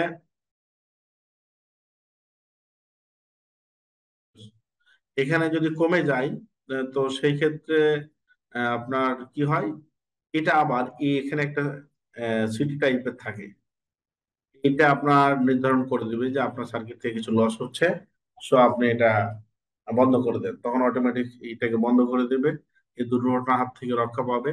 এটা অনেক বিষয় আছে, এটা জাস্ট আমি ছোট করে আপনাদের বললাম। ঠিক আছে, এটাও আমাদের একটা ভিডিও দেওয়া আছে ইউটিউবে। তো দেখেন আমরা এসএলডি তে আসলাম। এসএলডি তে আসলে এসএলডি আসলে কি লোড, এটা সিঙ্গেল লাইন ডায়াগ্রাম। তো আমরা এসএলডি মানে কি, এখানে যারা চাকরি করেন না, আমরা যে 33 কেবি একটা গাইডেও থাকে, ফিডার লাইন থাকে, বইয়ে থাকে, এটাই মনে করি যে এসএলডি। হ্যাঁ, এটা পরীক্ষার জন্য এসএলডি ঠিক আছে। একটা ফ্যাক্টরি এসএলডি মানে হচ্ছে একটা ফ্যাক্টরির টোটাল লোড ক্যালকুলেশন এবং নিয়মতান্ত্রিক ভাবে আপনার এই ফ্যাক্টরিটাকে কাজ করা। মানে এসএলডি একজন জানে ইঞ্জিনিয়ার, মানে অনেক কিছু জানে। আমি আপনাকে একটা এসএলডি দেখাই, তাহলে যারা জুনিয়র আছেন তাদের জন্য ভালো। এসএলডি মানে ওই জাস্ট এটা লাইন না, ধরেন এই যে এগুলো এসএলডি, আমারই এসএলডি করা যে লাইন্সে যখন ছিলাম। তো দেখেন এই যে এটা একটা এসএলডি, এই যেটা, এটা 33 কেবি থেকে, এই 33 কেবি, এটা 33 কেবি থেকে আরো দুটো ট্রান্সফরমার দিয়ে বিশাল একটা, এটা আপনার এই মোটামুটি এর থেকেও বড় আছে, নাই বিষয়টা এরকম না, বড় কোনো শেষ নাই। এই দেখেন এইগুলো সবগুলা, এই কোথায় কত কেবল ব্যবহার করা হবে, আইডিএম রিলে থেকে শুরু করে আর্থিং থেকে শুরু করে সব প্রপার ভাবে আপনাকে নিয়ে আসতে হবে। ঠিক আছে, এবং এরকম করার পরে একটা আর্থিং লেআউট ডায়াগ্রাম লাগবে, যে আর্থিং কোথায় কোথায় কিভাবে কত আরএম এর কত কি ব্যবহার করেছেন। এভাবে দেখেন আমি কতক্ষণ পর্যন্ত ঘোরাচ্ছি, এরকম এরকম একটা এসএলডি করতে হবে। এই এসএলডি এটা করার সময় আপনাকে দিবে সর্বোচ্চ 1 থেকে 1.5 মাস। এই এসএলডিটা, এই এসএলডিটা যে আপনি বাড়িতে বসে বসে বা আপনি ড্রয়িং করবেন বিষয়টা কিন্তু এরকম না। প্রত্যেকটা টিভি এবং প্রত্যেকটা মেশিনের কাছে গিয়ে প্রত্যেকটা, দেখেন এই যে 80 থেকে 85 পর্যন্ত আপনার লাইট আছে, এই যে লাইট কয়টা আছে, ফ্যান কয়টা আছে, আপনার সকল ইনফরমেশন সঠিকভাবে এটা করতে হবে এবং প্রপার ভাবে কেবল ক্যালকুলেশন করতে হবে, বাসবার ক্যালকুলেশন করতে হবে, যত কিছু আপনার আছে সবকিছু ক্যালকুলেশন করতে হবে। দেখেন এখন এই এসএলডিটা কি মানে এতই সহজ মনে হয় আপনার কাছে যে সহজ বিষয়? না। হ্যাঁ, অবশ্যই আপনি করতে থাকলে আপনি সহজ বিষয় পারবেন, কিন্তু আপনি সিকোয়েন্স যদি না জানেন, কমপ্লায়েন্স স্ট্যান্ডার্ড, নিয়ম নীতি, আপনার সকল বিষয় যখন আপনি পরিপূর্ণভাবে জানবেন তখন একজন এসএলডি করতে পারবেন। তাই আমি বলি যে একজন প্রপার এসএলডি মানে ইঞ্জিনিয়ার মানে হচ্ছে আপনি 80% সাকসেসফুল ইঞ্জিনিয়ার, আমি মনে করি। এটা আপনারা একমত হবেন কিনা আমি জানি না। আমি এসএলডি নিয়ে কাজ করেছি, অটোমেশন নিয়ে কাজ করেছি, এখনো করতেছি। যে একজন এসএলডি, পারফেক্ট এসএলডি জানা ইঞ্জিনিয়ার মানে, এখন ধরেন একটা মেশিনে 300 অ্যাম্পিয়ার লোড, 300 কানেক্টিং লোড হচ্ছে 300 অ্যাম্পিয়ার, এটাতে খাবে কতটুকু, এটাতে স্ট্যান্ডার্ড কেবল কতটুকু লাগবে, বেকার লাগবে কতটুকু, সবকিছু আপনাকে হিসাব করতে হবে এসএলডির মধ্যে। হ্যাঁ, তো এসএলডির নিয়ম আমি একই যাই, লোড ক্যালকুলেশন আর এসএলডি একই টাইপ কথাবার্তা। এটা নিয়ম কি, এটা নিয়ম হচ্ছে এই পয়েন্ট থেকে, এই পয়েন্ট থেকে হিসাব করতে হবে, নিচের পয়েন্ট থেকে, যে এটা কি, এটা কি, না তো এটা হচ্ছে আপনার, এটা লোড কত, না তো হচ্ছে আপনার ধরেন এটা লোড কত 40 কিলোওয়াট, 40 কিলোওয়াটের জন্য কেবল কতটা প্রয়োজন আরএম এর, আর্থিং কয়টা প্রয়োজন, বেকার কতটুকু প্রয়োজন, বাসবার কতটুকু প্রয়োজন, এই প্রত্যেকটা সিকোয়েন্স নিচের দিক থেকে উপরের দিকে হিসাব করে এসে এগুলো সবগুলাকে ইন্ডিভিজুয়াল হিসাব করে আমার মেন বেকার আপনাকে হিসাব করতে হবে, বাসবার কে মানে বাসবার কেবল বাসবার ক্যালকুলেশন করতে হবে। এভাবে তারপর হচ্ছে আপনার এখানে আবার ইনকামিং যে কেবলটা আছে সেটা হিসাব করতে হবে। তাহলে প্রপার ভাবে যদি আপনি না জানেন, উদয় একটা করে লাইন টানেন আর হচ্ছে বেকারের চিহ্ন দেন, তাহলে কি হবে? ইভেন এগুলো প্রত্যেকটা অডিটর এসে, টেকনিক্যাল অডিটর, এগুলো হচ্ছে আপনার যাচাই বাছাই করবে, আপনার ভুল ধরবে। চিন্তা করছেন? এবং অ্যাজ বিল যেটা আপনার এই ডিবিতে এমডিবিতে দেওয়া আছে সেটাই আপনাকে এখানে লিখতে হবে।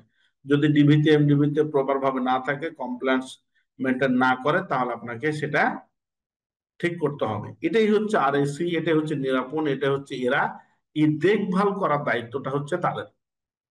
আমরা তো মনে করেন ফাঁকে ফাঁকে চুকে দিই, এটা এটা। আর মজার বিষয় হচ্ছে যে দেখেন, এখন যদি আপনি প্রপার ভাবে ইঞ্জিনিয়ারিং কাজ না জানেন তাহলে আপনি কি দেখবেন? ভাই আপনাকে এটা আমি গর্বের সাথে বলতেছি না, এটা জাস্ট আপনাদেরকে বোঝানোর জন্য বলতেছি। আলহামদুলিল্লাহ এই আরএসি এই ইন্ডাস্ট্রির জগতে যে একদম প্রপার একটা প্যাকেজ এবং চমকীয় যে একটা মানে কাজকর্ম আছে সেটা আমি করতেছি। এটা 28তম ব্যাচ চলবে, আপনাদের যেটা আমাদের চলবে এটা 28তম ব্যাচ, মানে প্রতি মাসে একটা করে ব্যাচ, মানে 28টা ব্যাচ আমার কাছ থেকে কমপ্লিট হয়েছে। এখানে ডিজিএম আছে, জিএম আছে, জুনিয়র আছে, সিনিয়র আছে। এবং এখন পর্যন্ত যে ফিজিক্যালি আমার কাছে আলহামদুলিল্লাহ আমাদের 4টা বড় ভাই যে কালকে ভর্তি হয়েছে, যে এই কোর্স আমাদের 7,500 টাকা অনলাইনে, আর অফলাইনে আমার কাছে কোর্স করছে 15,000 করে, 25টা ক্লাস। মানে আমি অবাক হয়ে গেছি যে এত সিনিয়র হওয়ার পরেও এই ছোট ছোট বিষয়গুলো তারা ব্যস্ততার জন্য মানে নোট ডাউন করতে পারেনি।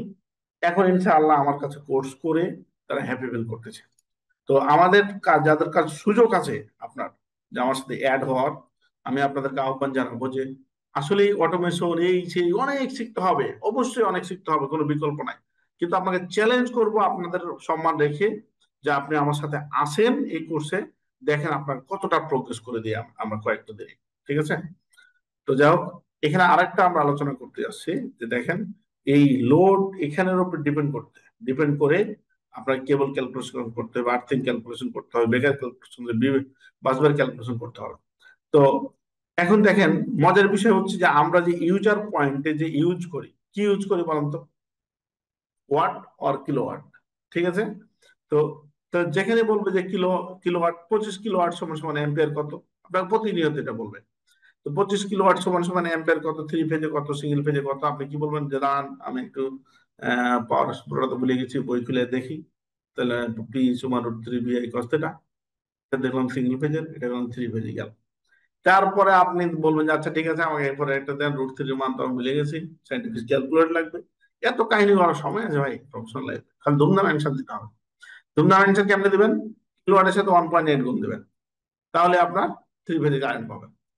সিঙ্গেল ফেজের সাথে কিলোওয়াটের সাথে 5.68 গুণ দিবেন, সিঙ্গেল ফেজে কারেন্ট বেরিয়ে যাবে। এই যে দেখেন 25 কিলোওয়াট সমান 45 অ্যাম্পিয়ার 3 ফেজে, আর 25 কিলোওয়াট সমান 142 অ্যাম্পিয়ার সিঙ্গেল ফেজে। শেষ, কাহিনী শেষ। এটা বলার জন্য কি আপনাকে রকেট সায়েন্স জানা লাগবে? 30 সেকেন্ড লাগবে, 10 সেকেন্ডে আপনি অ্যান্সার পেয়ে যাবেন। তো আপনি ধরেন যারা চাকরি করেননি, আপনারা যদি এরকম চমক দিতে পারেন আপনার ভাইবা টাইবাতে, বা আপনাকে বুকে টেনে নেবে। আপনি এসে কিছু কথা যদি বলতে পারেন, ইলেকট্রিক্যাল অটোক্যাড জানবেন, লোড আপনাকে বুকে টেনে নেবে, বস যে জিনিয়াস, এটাই প্রয়োজন, এটা তো আমি শিখছি 10 বছর পর, 5 বছর পর, তো এরা তো এখনই জানে এই বিষয়গুলো। এটা এই জন্যই আপনাদেরকে আমার এই রাত জেগে আপনাদের সাথে বকবক করা, যে আমার কাছে হোক যেখানে হোক আপনারা একটু শিখে ফেলেন, খুবই খুবই মজা পাবেন, ঠিক আছে? আপনাদেরকে এটা বলে বুঝাতে পারবো না। তো দেখেন আমি একটাকে বলেছিলাম যে এই কোড গুলো যে ব্যবহার করবেন, এটা কোথা থেকে আসলো আপনাদের জানতে হবে। একটা বলেছিলাম মনে আছে কিনা যে ট্রান্সফরমার ক্ষেত্রে এলটিএসটি কেভিএর সাথে, আর এটা হচ্ছে কিলোওয়াটের সাথে।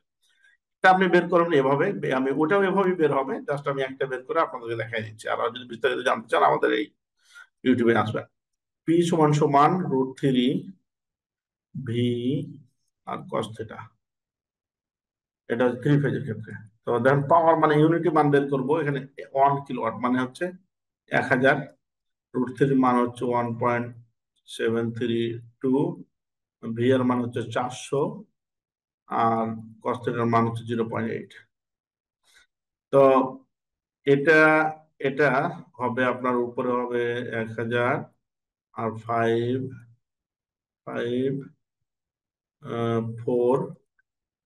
এটা 2.4 না কত হবে জানা বলে গেছে, আপনারা করতে পারেন এটা।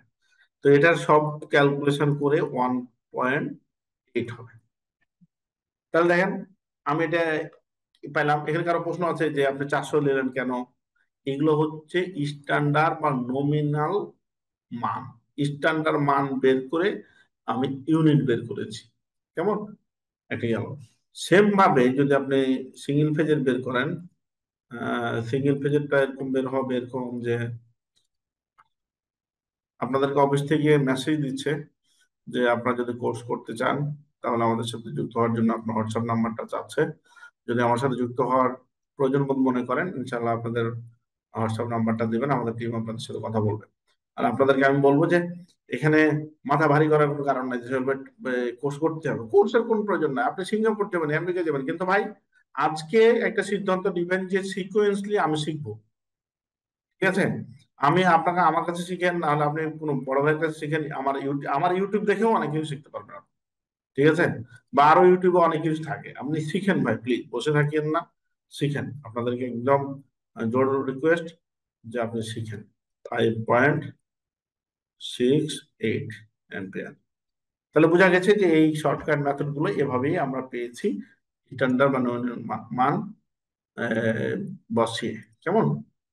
আর এগুলো যদি আপনি আরো ভুলে যান, যেহেতু আজকে অনেক বিষয় আপনাদের সাথে আলোচনা করব, ছোট ছোট করে টেনে যাওয়ার চেষ্টা করতেছি। কেমন? তাহলে আমাদের ইউটিউবে যাবেন বা আমার পার্সোনালি আমার সাথে নক করতে পারেন কোনো বিষয়। আচ্ছা, এখন এটা হচ্ছে একটা খুবই খুবই ইম্পর্টেন্ট একটা লেসন, প্রিয় ভাইয়েরা, যারা ইন্ডাস্ট্রিতে মানে এখন অবস্থান করতেছেন, যে এটা আরএস এর একটা কোড, যে বেকার তো আমরা কিলোওয়াটের সাথে গুণ করে নিয়ে আসলাম। এখানে দেখেন, এখানে একটা নোট দিয়েছি আমি আরএস এর, যে ওভারসাইড সার্কিট বেকার অ্যাকর্ডিং টু, আমি আমি আপনাদেরকে আবারও মানে রিকোয়েস্ট করতেছি এবং অনুরোধ করতেছি যে আমাদের এই টোটাল যে ক্লাসগুলো নিয়ে এইটা কিছু পিডিএফ দেখাবো আপনাদেরকে, সিকুয়েন্সলি কেটে কেটে আপনাদের জন্য আলোচনা করার কারণে হয়তো বিষয়গুলো ক্লিয়ার বুঝতে পারবেন না বা পারতেছেন না, সেজন্য আন্তরিকভাবে দুঃখ প্রকাশ করতেছি। আমি মনে মনে চাই এরকম যে আমাদের ভাইদের জন্য সবকিছুই ভালোভাবে মানে শিখুক এবং হচ্ছে ই করুক, কিন্তু আসলে এই টাইম তো আমি দিতে পারবো না। মনে করেন 25 দিনের জিনিস যদি আমি একদিনে শিখাতে যাই, এটা কোনো হয় না। দেখেন এখানে বলছি যে oversize circuit breaker according to connected load, circuit breaker size the TP, মানে যে 3 ফেজ মোটর লোড যদি হয় বা হচ্ছে মেশিন লোড হয়, কিলোওয়াটের সাথে 2.37 গুণ দিবেন, যখন আপনার ওই জায়গায় হচ্ছে 380 ভোল্টেজ পাবেন। কিলোওয়াটের সাথে 1.25 আপনি গুণ দিবেন যখন 400 ভোল্ট পাবেন। তাহলে আপনি ওভার সাইড সেট করতে পারবেন। মনে করেন এর জিনিসটা এরকম যে, মনে করেন 12 অ্যাম্পিয়ারের লোড আছে, এখানে আপনি কত অ্যাম্পিয়ারের সর্বোচ্চ সার্কিট ব্রেকার আপনি ইউজ করতে পারবেন বড়, যে 12তে আপনি 12 পান, তাহলে তো 12 তো আপনি পাবেন না, তা 16 অ্যাম্পিয়ার দিল এনা। আর না হলে আপনি গুণ করবেন এটার সাথে, যে যত বেশি গুণ হবে তখন ওভার সাইজ আপনি এত গুণ পর্যন্ত বেশি করতে, এর থেকে আপনি বেশি পারবেন। আর আপনার মোটর লোডের ক্ষেত্রে, সিঙ্গেল ফেজের ক্ষেত্রে 7.1। এতটুকুই আপনাদের সাথে শেয়ার করলাম আজকে। হয়তো আর কোনো সময় অনেক আলোচনার বিষয় আছে, সেই জন্য একটু স্কেপ করতেছি, প্রিয় ভাইরা। আচ্ছা, এখানে একটা চমৎকার আলোচনা করা আছে, যে বাস বার ক্যালকুলেশন অনেক, আপনি আপনি আমাদের আলোচনার ধারাবাহিকতা বুঝতেছেন যে এই কোর্সে যারা বা আমার এই আলোচনায় যারা যুক্ত হবে, একদম ড্রপ আউট ফিউজ থেকে শুরু করে ইন্ডাস্ট্রিতে যত কিছু আছে, এলটি প্যানেল থেকে পিএফআই থেকে শুরু করে, ট্রান্সফরমার থেকে শুরু করে, মেশিনারি থেকে শুরু করে, স্ট্যান্ডার্ড এবং নিয়ম ক্যালকুলেশন একদম পানির মতো আপনি পারবেন, এবং কি আপনি কত টাকা খরচ হবে এটাও পারবেন আপনি, মানে একদম ইমাজিং বিষয়। ঠিক আছে?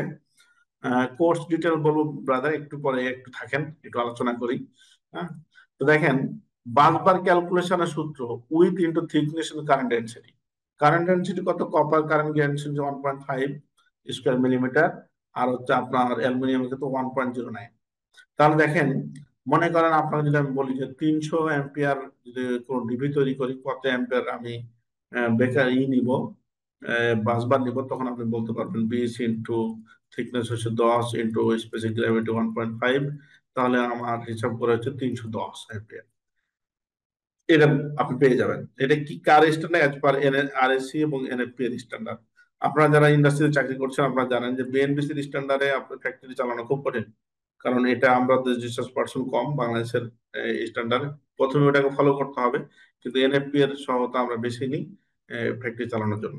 তো একটা জিনিস আপনাকে দেখাই আমি, আমাদের ক্লাসের এইগুলো কতটা সুন্দর করে সহজ করে আপনাদের জন্য আমরা রাখছি, এটা একটু দেখে নিয়ে আসি,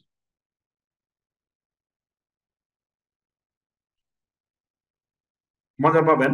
যে এই যে দেখেন, আমাদের এই কোর্সের প্রত্যেকটা যে প্রেজেন্টেশন 1 2 3, এগুলো বেকার ক্যালকুলেশন থেকে শুরু করে এবার আমরা সাবজেক্ট রাখছি। ঠিক আছে? যে কোন বেকারটা কি টাইপের বেকার, কোথায় ইউজ করবেন, সেট পয়েন্ট কিভাবে নির্ধারণ করবেন, সবকিছু ডিটেলস আলোচনা করা হয়। বেকার সাইজ ক্যালকুলেশন এগুলা আমরা দিয়ে রাখি, সেট পয়েন্ট নির্ধারণ এটা। তো আমি এই জায়গাটা জাস্ট খালি ইটা আলোচনা করি, এটা নাকি না, বাসবার ক্যালকুলেশন ওয়েট, এই একটা কয় মিনিট আলোচনা জানেন? এটা 40 মিনিট আলোচনা করি আমি এই ক্লাসটা। বাসবার কেন ইউজ করেন, কোন বৈশিষ্ট্যর কারণে, তারপর হচ্ছে কোন ম্যাটেরিয়ালের কোন গুণ আছে, কোনটা ইউজ করা যায় কোনটা ইউজ করা যায় না, যে জায়গাটা দেখালাম কোনটা কিভাবে আপনি মেজারমেন্ট করবেন, অ্যাভেলেবল কোন সাইজ আছে বাজারে। আপনি নেম প্লেট থেকে শুধু কারেন্ট দেখেন, এখানে বলতেছি যে determine the bus bar size for the secondary side হচ্ছে এত কেভিএ ট্রান্সফরমার ইন এত ও substation 3 phase connection supply applying the safety factor. Safety factor apply করে আপনি এটা বের করেন বাস বার সাইজ কত লাগবে এই অর্থে। দেখেন আমি শুধু এতটুকু বলছি, আমি কারেন্ট বের করেছি, কারেন্ট বের করার পর আমি বের করেছি আপনার কি বের করেছি, থিকনেস আমি ধরে নিয়েছি যে 10 থিকনেস থাকবে। তারপর আমি টোটাল কারেন্ট বের করেছি, কি ম্যাটেরিয়াল নিব সেটা দিয়ে আমি বের করেছি এরিয়া অফ বাস বার। তারপর আমি একটা জিনিস আপনাদের একটু দেখানোর চেষ্টা করছি আর কি। তাহলে দেখেন 60x10 mm এর আমার বাস বার প্রয়োজন, আমি বের করেছি। অ্যালুমিনিয়াম কত লাগবে সেটা বের করেছি। তাহলে বাস বার হচ্ছে অ্যালুমিনিয়াম আর হচ্ছে কপার, আপনি দুটাই পেয়েছেন। তাহলে তারপর হচ্ছে এখানে বলছে what is important to know to find out the weight of bus bar. তাহলে বাস বার কত কোনটা আমি ব্যবহার করলাম, ধরেন আমি কপার নিব, তাহলে কয় কেজি লাগবে, কয় কেজি কেমনে বের করবেন সেটা আমরা আলোচনা করেছি। আলোচনার করে পর কত ফিট এটা লম্বা থাকবে বাস বার, 5 ফিট, আমার ডিবিটা 5 ফিট হবে। তারপরে দেখেন এখানে মজার বিষয় ছোট্ট একটা আলোচনা থেকে যে আমার এই যদি এখানে 4টা বাস বারের কথা নেওয়া হয়েছে, 5টা বাস বার হয় সবসময়, ঠিক আছে। আর্থিংটা এখানে আমি হিসাব করিনি এখানে। তো এই যে দেখেন 4টা বাস বার যদি আপনি মেন ধরেন, ফেজ 3টার আর্থিং একটা নাকি নিউট্রাল একটা আর্থিং ধরে নিই, তো 32.7.5 কেজি, 1600 টাকা কেজি যদি বাস বার ধরি মানে কপার, তাহলে হচ্ছে 52,409 টাকা। আর যদি আপনি আরো ওটা 60% ধরেন তাহলে মোটামুটি এটা 70 বা 62,000 টাকার মতো হচ্ছে। মানে প্রসিডিউর তো একটা, জাস্ট খালি আপনি ফেজের 60% নিয়ে এটাকে যোগ করে দিবেন। তাহলে দেখেন এই যে এতটুকু আলোচনা করলাম একটা বাসবারের, আপনি কত কেজি বাসবার লাগবে, কয় টাকা খরচ লাগবে আপনি সবই জানেন। তাহলে থার্ড পার্টির কাছে ধরুন আপনি একটা বাসবার নিলেন, তো এখানে কয় টাকা দাম আপনি ভেরিফিকেশন করতে পারবেন, ঠিক আছে। তারপর হচ্ছে বাসবার গুলো কত ইঞ্চি পরপর থাকবে, কোন ভোল্টেজের জন্য কত থাকবে, বিষয়গুলো সবগুলো আপনাদেরকে আমরা এবার ধরে ধরে, এবং এগুলোর হচ্ছে সাপোর্টিং ডকুমেন্টস আছে। আমাদের বিষয় হচ্ছে এটাই। শুধু যে আলোচনা আমরা পিডিএফ করে চলে যাব আপনাদের সাথে বিষয়টা না, সাপোর্টিং ডকুমেন্ট গুলো কোনগুলো একটা ডকুমেন্ট সামনে দেখিয়ে নিয়ে আসি, যে আমি আবার অনেক আলোচনা আছে, আপনারা একটু যারা জয়েন করেছেন ধৈর্যের সাথে থাকবেন, অনেক কিছু শেখা যাবে ইনশাল্লাহ। তো আমাদের সাপোর্টিং ডকুমেন্টস গুলো কি, এই যে ধরেন এটা সাবস্টেশন, ঠিক আছে। এই সাবস্টেশনের কি হয়েছে, আহ এই সাবস্টেশনের ডকুমেন্টসটা হচ্ছে না।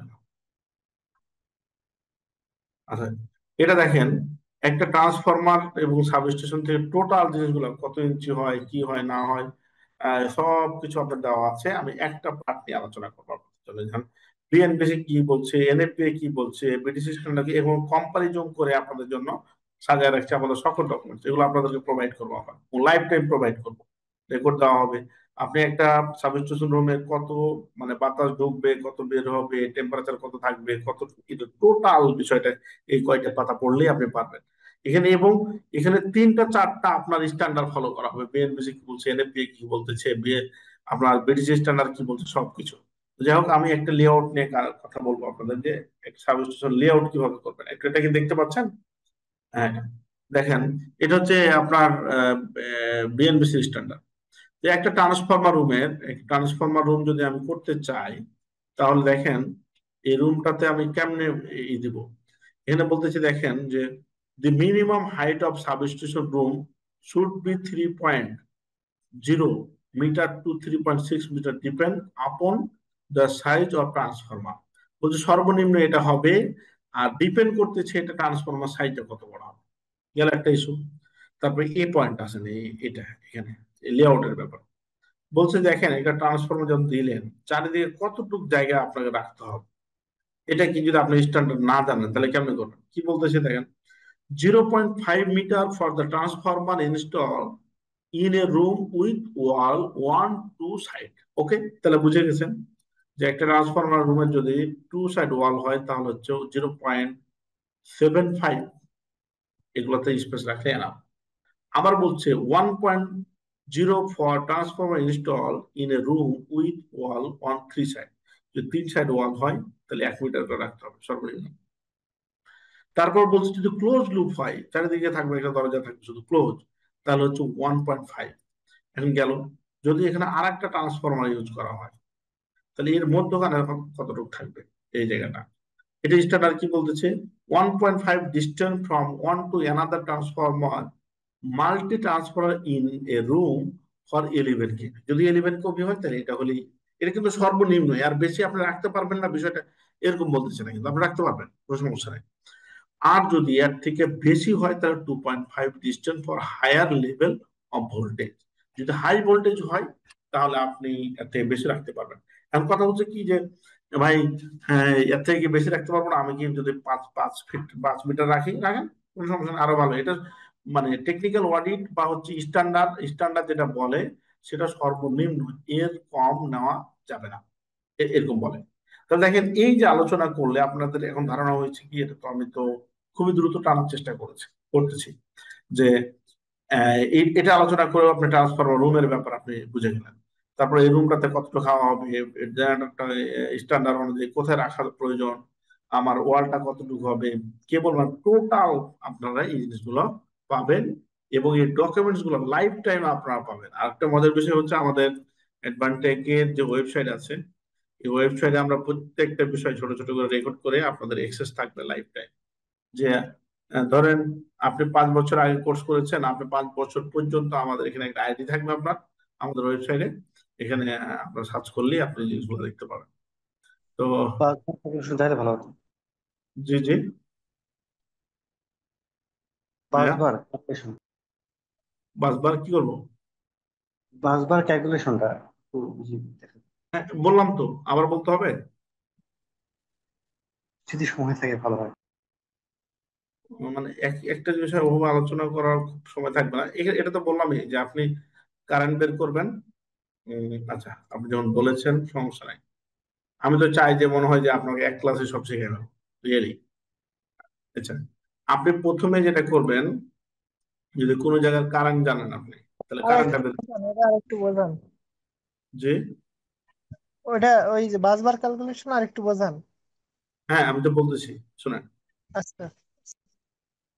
বিষয়টা হচ্ছে যে প্রথমে আপনাকে যেটা এলটি প্যানেলের বা এমডিবির যে বাসবার সাইজ আপনি ক্যালকুলেশন করবেন, ধরেন এটা তো হচ্ছে 812 অ্যাম্পিয়ার আপনি নিচ্ছেন, ঠিক আছে? 812 অ্যাম্পিয়ার নিচ্ছেন আপনি, এখানে আপনার কত বাসবার প্রয়োজন এটা আপনি হিসাব করবেন, এই তো নাকি? এখানে বা 812 না হয়, যদি 5,000 হয়, 2,000 হয়, 100 হয়, 200 হয়, সেই অনুযায়ী হিসাব করবেন, সমস্যা নেই। তো ধরেন 812, যেহেতু এটা 812 দিয়ে করা আছে তাই সহজের জন্য এটা বলতেছি। একজন ভাই হাত হ্যান্ড রাইজ করেছিলেন, আপনার নাম দেওয়া নাই। আর আসলে কি অনলাইনে প্ল্যাটফর্মে যেখানে জয়েন হয় সুন্দর করে আপনার নামটা দিবেন। এখন আপনাকে আমি কি নাম রাখবো বলেন? সালাম আলাইকুম, আমি ফজলে রাব্বি। জি শুনতে পাচ্ছেন? জি ভাইয়া, ভাইয়া শুনতে পাচ্ছেন? আমি একটু কথা বলতে যাচ্ছিলাম আর কি, হয়তো বিষয়টা হয়তো অপ্রাসঙ্গিক হচ্ছে মনে হয়। সেটা হচ্ছে এখানে আপনাদের কোর্সে আরএসসি নিয়ে একটা কিছু লেখা আছে আর কি। আপনাদের এই কোর্সটা কি ইন্ডাস্ট্রিয়াল আরএসসি অডিটের যে পার্টটা ওটা কি কভার করবে? জি ওই কভার করার জন্য এই কোর্স, আচ্ছা, ওখানে প্রোভাইডিং ধরেন করার জন্য এই কোর্স। আরএসসির যে পার্ট গুলো আর কি, ধরেন এসএলডি তো করাবিনি, তারপর হচ্ছে যে এলপিএস এর জন্য, তারপর হচ্ছে যে আপনার ওই লাইটনিং ঠান্ডারিং এর যে বিষয়টা ওটা, ভাই তারপর হচ্ছে একটু একটু আপনাকে থামাই, যেহেতু আপনি প্রশ্ন মানে করেই ফেলছেন, সুযোগ দিতাম। তো আপনাকে একটু আমি তাহলে ঘুরে নিয়ে আসি, একটু আমাদেরকে সময় দেবেন প্লিজ। আপনারা যারা যুক্ত হয়েছেন, যদি জরুরি কোনো কাজ না থাকে তাহলে আপনি থাকবেন, অনেক ভালো কিছু আলোচনা হতে যাচ্ছে ইনশাল্লাহ। মাথা থেকে ঝেড়ে ফেলেন যে এটা কোর্স করানো হয়, অনেকে আমাদের নেগেটিভ আমরা ভাবতে পারি। আমি আপনাদের আবারও বলতেছি, আপনাদের যারা কোর্স করার পসিবিলিটি নাই আমার কাছে আসবেন ভাই হিসাবে। আপনাদেরকে মানে বসে, আপনি আমার হোয়াটসঅ্যাপ দেখলে বুঝবেন, কাউকে আমি জিজ্ঞেস করি না যে আপনি কোর্স করেছেন কিনা, আমার কাছে কোনো জিনিস কেউ জানতে চাইলে আমি 100% বলার চেষ্টা করব। তো দেখেন বড় ব্রাদার, আমাদের এই কোর্সের এটা হচ্ছে মেন পার্ট। হ্যাঁ, আপনাকে আমি ক্ষমা দৃষ্টি দেখার জন্য অনুরোধ করছি, বাকি ভাইদেরকে যেহেতু প্রশ্ন করে ফেলছে আমি উত্তরটা দিব। দেখেন, ইন্ট্রোডাকশন ক্লাস মডিফাই বা বিপি কিভাবে কি করব আমরা নিয়ে এটা একদিন গল্প, তারপর হচ্ছে পরিচয় পড়বো, তারপর হচ্ছে কি কেবল ক্যালকুলেশন টাইপ এসটিএলটি, তারপর হচ্ছে breaker calculation, circuit breaker, RAC, Nirapon, BNBC, NFPI, NSC, ISC standard অনুযায়ী, ভোল্টেজ ড্রপ ক্যালকুলেশন 4th নম্বর ক্লাস, পঞ্চম হচ্ছে পাসবার সাইজ ওয়েটিং ক্যালকুলেশন নিয়ে আরএসসি, নিরাপন স্ট্যান্ডার্ড অনুযায়ী সবই, BPT size voltage drop calculation, earthing selection calculation, ভিসিবির আইডিএমটি রিলে ক্যালকুলেশন, আর substation আলাদাভাবে 2টা ক্লাস করি। যারা ইলেকট্রিক্যাল অটোক্যাড কিছুই জানে না তাদেরকে আমরা হাতে কলমে এবং সফটওয়্যারটা পর্যন্ত ইনস্টল করে দিই, সেটাই 4টা ক্লাস হয়। তারপর হচ্ছে এই যেটা বললেন যে লাইটিং ক্যালকুলেশন, এই রুমে কয়টা স্ট্যান্ডার্ড অনুযায়ী লাইট লাগবে কত ওয়াটে সেটা হিসাব করে দিই। আর্থিং লেআউটটা আমরা শেখাই। এলপিএস যেটা আপনি বড় ভাই বললেন, পূর্ণাঙ্গ এলপিএস আপনি ডিজাইন শিখতে পারবেন। তারপরে এই যে দেখেন এসএলডি, ইএলডি, লোড টেবিল ক্যালকুলেশন সব শিখতে পারবেন। আইপিএস, ইউপিএস নিয়ে আমরা কাজ শেখাই। আরএসসি নিয়ে আপনার ডকুমেন্টস কি চাই সেটা নিয়ে করি। মেনটেন্যান্সের ডকুমেন্টস কি প্রয়োজন সেটা আমরা দেখাই। ইলেকট্রিক্যাল টেস্ট গুলো আছে, যত প্রকার টেস্ট আছে সেগুলো নিয়ে আমরা হিসাব করি। এবং লাস্টে একটা আপডেট সিভি এবং অ্যাপ্লাই প্রসিডিউর একজন বলেছিল, সেটা নিয়ে আমরা ক্লাস করাই। এবং ওয়াল ডকুমেন্টস পিডিএফ দিই, ডেইলি ক্লাস রেকর্ড দিব, অফলাইন ক্লাস করার সুযোগ আছে যদি আপনার কোনো প্রবলেম ফেস করেন। আমাদের সাবস্টেশন আছে, অনলাইনে আমাদের যে সার্টিফিকেটটা অনলাইন অফলাইন দিই সেটা হচ্ছে অনলাইন ভেরিফিকেশন পাবেন। আমাদের সিনিয়র পার্সন এখানে আছে। আমাদের যে মেন্টর, ফার্স্ট মেন্টর হচ্ছে 1982 সালে ডুয়েট থেকে শেষ করেছে এবং ডুয়েটিয়ান এবং এক্সপিরিয়েন্স পার্সন, কে কোথা থেকে লেখাপড়া করেছে প্রফেশনাল লাইফে এতটা ম্যাটার করে না, সবগুলো এক্সপিরিয়েন্স পার্সনের কাছ থেকে আপনি সলিউশন পাবেন। প্রিয় ভাই, হয়তো আপনি উত্তর পেয়েছেন আপনার। আমরা টোটালি এই কোর্সটা শুধু আরএসি না, যত প্রকার আপনার টেকনিক্যাল অডিট আছে সবগুলো এখান থেকে ফেস হবে। এই একটা কোনো এর উপরে ডিপেন্ড করে না, আরএসি বা হচ্ছে কোনো এটা ডিপেন্ড করে না electrical. Okay brother, thank you. জি, আপনি থ্যাংক ইউ। পেয়েছেন? আপনি কি কোথাও জব করেন? না, আমি হচ্ছে কনসালটেন্ট, ইলেকট্রিক্যাল কনসালটেন্সি করি আর কি। তো অডিটের কাজগুলো করতে গিয়ে আমি একটু ডিফিকাল্টি ফেস করতেছি আর কি। তো সেই জন্য চাচ্ছিলাম একটা প্ল্যাটফর্ম যেখানে আরএসসি অডিট বা অন্যান্য অডিটের কাজগুলো মোটামুটি ফ্রেন্ডলি শেখা যায় আর কি, মানে একজন একজনের সাথে নলেজ শেয়ার করা যায়, এরকম একটা প্ল্যাটফর্ম খুঁজছিলাম। যে সেই আপনি জন্য আমার সাথে আসতে পারেন, ইনশাল্লাহ আপনার। সেই জন্য মনে হলো আর কি আপনারা বেস্ট একটা চয়েস হবে আর কি মনে হয়। ইনশাল্লাহ, আমি এটা অনেক সময় বলি অনেক যে লাইফ চেঞ্জিং কোর্স, মানে এটা ছোট্ট একটা কোর্স, বাট কি পরিমাণ আপনাকে প্রোগ্রেস করবে এটা আপনি আসেন, আপনি দেখেন, তাহলে বুঝবেন।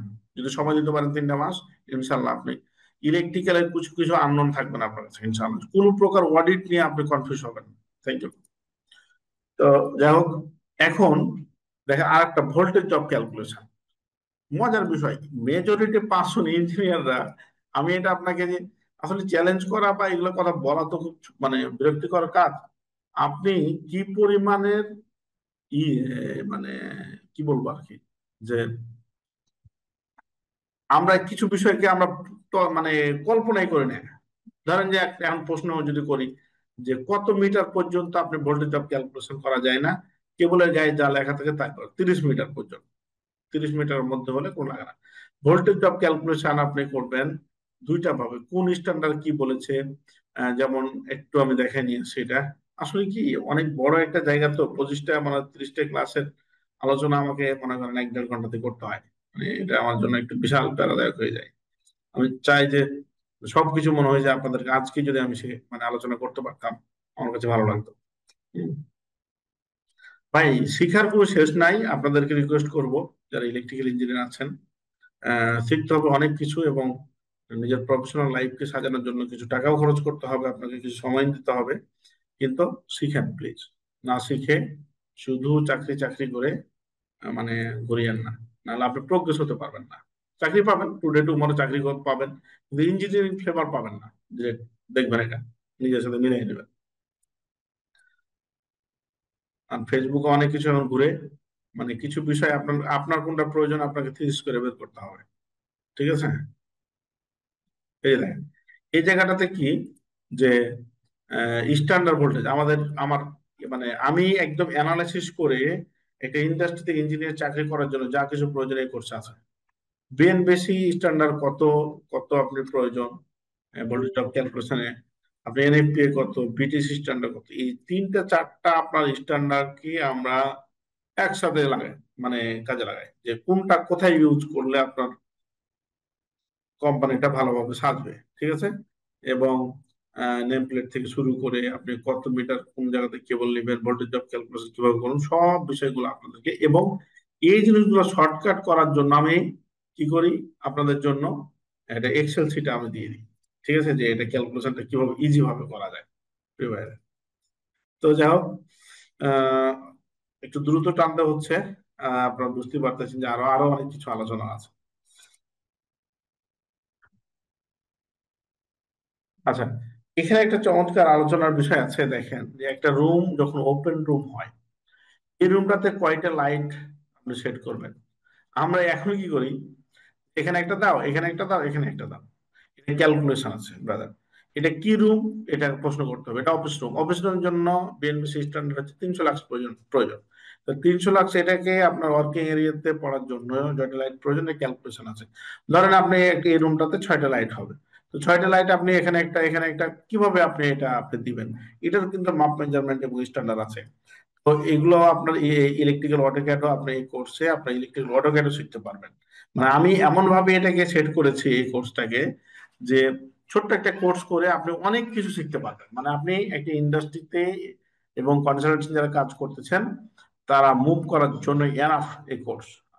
মানে এই কোর্সটা লাইফ চেঞ্জিং কোর্স হবে, এবং হচ্ছে আপনি কাজ করার জন্য অনেক মজা পাবেন আপনি। যাই হোক, এটা দেখেন এখানে 3টা লাইট, বা বললাম যে রুমটাতে আমার 6টা লাইট প্রয়োজন, 6.2 মিটার। এটাকে আপনাকে জয়টা লাইট হবে তয়টা ভাগ করতে হবে, 3 দিয়ে ভাগ করতে হবে। 3 দিয়ে ভাগ করলে পাবেন আপনি 2.096, এটাকে 06 এই মিটারটা হবে। 3টা লাইট 1 2 3, তারপরে যে মানটা হবে এই মাথাতে কতটুকু স্পেস থাকবে আর এটাতে, এটা 2 দিয়ে ভাগ করবেন। 2 দিয়ে ভাগ করলে 1.03 মিটার হবে, গেল। এখন এই পাশে আপনি কতটা রাখবেন, এই ডিস্টেন্সটা, এই ডিস্টেন্স রাখবেন এখানে যে মিটারটা হবে সম্পূর্ণ রুমে, এটাকে 2 দিয়ে ভাগ দিবেন। 2 দিয়ে ভাগ দিলে 1.85 মিটার হবে। এটা এটা থেকে এটা ডিস্টেন্সটা হবে। এই পাশে আর এই পাশে কতটুকু হবে, এটা হবে কতটুকু, এই যে আপনার এই এই এই এই যেটা মানটা পেয়েছেন এই মানটাকে, যেহেতু 2টা সারি আপনার, এটাকে আবার 2 দিয়ে ভাগ দিবেন।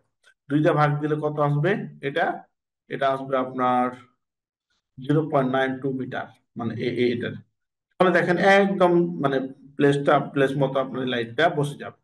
এটার মানে ফায়দাটা কি বা অপরচুনিটিটা কি, এটা এটার অপরচুনিটিটা হচ্ছে, এটা দেখেন একটা লাইট, মনে করেন একজন অফিসার এখানে টেবিল আছে, এই ডিস্টেন্সটা যতটুকু হবে এখানে যে একজন বসবে ওই ডিস্টেন্সটা সেম হবে।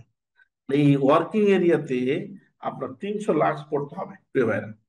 এখন বলবেন যে না, যদি আরেকটা আপনাকে বিবেচনা করতে হবে, ধরেন এভাবে টাঙিয়েছেন, এখানে ফ্যান আপনার নিয়ে চলে যাচ্ছে, তখন আপনি 2 ফিট 1 ফিট 1/2 ফিট আপনি এদিক সেদিক করতে পারবেন, যদি কোনো বাই চান্স এরকম হয়। কিন্তু ক্যালকুলেশনটা যদি আপনার স্কোয়ার রুম হয় আর কোনো ফ্যাকশন না থাকে, তাহলে এভাবে করতে হবে, কেমন। তারপরে সেল নিয়ে তো আলোচনা করেছি, এলপিএস। আচ্ছা, এলপিএস এর বিল্ডিংটাতে প্রয়োজন কিনা আপনি কিভাবে বুঝবেন, এটা 2 ভাবে বোঝা যায়। এটা হচ্ছে যে বিএনবিসির ভাষায় রিস্ক ইন্ডেক্স, আপনার রিস্ক অ্যাসেসমেন্ট অ্যানালিসিস করে যদি 40 মান হয় বিল্ডিংটা, তাহলে আপনার এলপিএস প্রয়োজন। আর এনএফপি এর ভাষায় যদি হচ্ছে 75 ফিট হয়, তাহলে ক্লাস 1 ম্যাটেরিয়াল ইউজ করতে হয়। আর যদি 75 ফিটের বেশি হয়, তাহলে ক্লাস 2 ম্যাটেরিয়াল ব্যবহার করতে হয়। এই তিনটা দুটা নিয়মেই আপনি অ্যানালিসিস করে আপনি কত মিটার বোর্ডিং দিবেন সবকিছু একদম ডিটেলস আপনারা এখানে শিখতে পারবেন।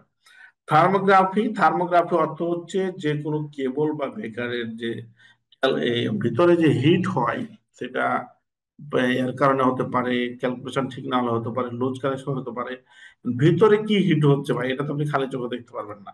এটা দেখার জন্য এই থার্মোগ্রাফির প্রয়োজন হয়। এটা স্ক্যান করলে কোন পয়েন্টে দেখেন এখানে 113 হিট আছে, এখানে 150 হিট আছে, এটা বলে দেয়। এটার আবার স্টেজ আছে, 4টা ধাপ আছে, আর হচ্ছে 0 1 2 3, কোন ক্যাটাগরিতে কয়টা আপনার ডিভিটিভি আছে এরকম আপনার লিস্ট ডাউন করে রাখতে হয়, এবং কোনটা আপনার মেজর কোনটা মাইনর, এবং আপনাকে মানে হিসাব নিকাশ করতে হয়। তারপর হচ্ছে কেবল ইনসুলেশন রেজিস্ট্যান্ট টেস্ট। আপনি যে কেবল গুলো ইউজ করেন, আপনি কেবল গুলো কিভাবে এর মধ্যে দিয়ে নিয়ে গেলে আপনার ভোল্টেজ ড্রপ হবে না, লাইন লস হবে না, এবং হচ্ছে আপনার এই গায়ে যে ইনসুলেশন থাকে এটা যে আপনার কত মেগা, 5 মেগার উপরে, 5 মেগার উপরে আপনাকে থাকতে হবে, না হলে এই কেবলটা চলবে না। প্রিয় ভাইরা, তো আপনাদেরকে ধন্যবাদ জানাই। আপনারা যারা কোর্স করতে চান, আপনাদেরকে অফিস থেকে অনেক মেসেজ দিচ্ছিল যে আমাদের সাথে যুক্ত বা আমার সাথে কথা বলতে চান, আমি চ্যাট বক্সে যারা নাম্বার দিবেন তারাকে শুধু আমি কথা বলবো কোর্সের ব্যাপারে, আর বাকিরা হয়তো অফিস থেকে যারা রেজিস্ট্রেশন করেছিলেন বা বিভিন্ন জায়গা থেকে এসেছিলেন অফিস থেকে কথা বলবেন। তো আমি আমি আমাদের ইটা কোর্স প্ল্যান নিয়ে কিছু আলোচনা করব। যারা কোর্স করতে চান তাদেরকে নাম্বারটা আমাদের চ্যাট বক্সে দেওয়ার জন্য অনুরোধ করতেছি। আর আপনাদের কোনো প্রশ্ন যদি থাকে আমাকে করতে পারেন। আমি আবারও বলতেছি, যারা আমার সাথে যুক্ত হতে চান তাদের চ্যাট বক্সে আমাদের নাম্বারটা দিবেন, আপনার নাম্বারটা দিবেন, আমরা আপনাদের সাথে আলোচনা করব, এবং আপনাদের যদি কোনো কথা থাকে আমার সাথে বলতে পারবেন। আমি আপনাদের চ্যাট বক্সে যারা নাম্বার দিবেন শুধু আমি ফোন করবো। মারুফ আসসালামু আলাইকুম সালাম। স্যার। ওই যে ডিবি বোর্ডের রাবার ম্যাটের সাইজটা কত হবে এটা একটু জানতে চাচ্ছিলাম। কিসের কিসের? ডিবি বোর্ডের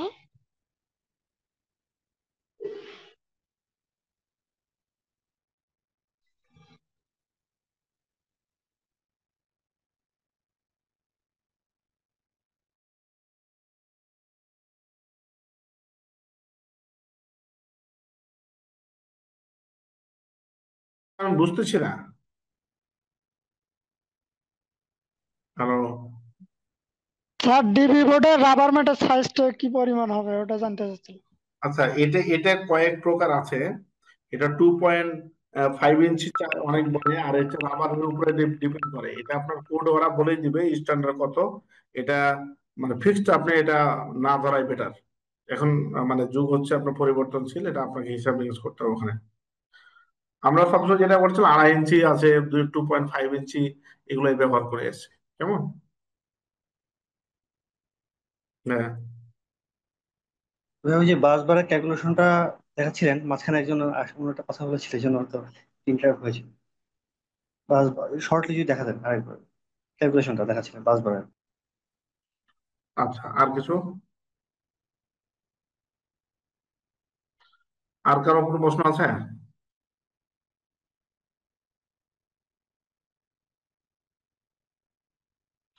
ভাই বলেছে যে ওইটা দেখতে চায়। আর কেউ কিছু বলবেন? সালামু আলাইকুম স্যার। ওয়ালাইকুম সালাম। স্যার আসলে কোর্স ফিটের প্রতি একটু যদি কাইন্ডলি বলতেন স্যার। আমাদের কোর্স ফি অনলাইন হচ্ছে 7,500 টাকা। আর আমাদের অফার চলে, ফার্স্ট 10 জন যারা ভর্তি হবে তারাকে আমরা 6,000 টাকা কোর্স ফি নিয়ে থাকি। কেমন? অনলাইনে। আর অফলাইনে এটা কয়জন কিভাবে আসবেন সেটা আলোচনা সাপেক্ষে।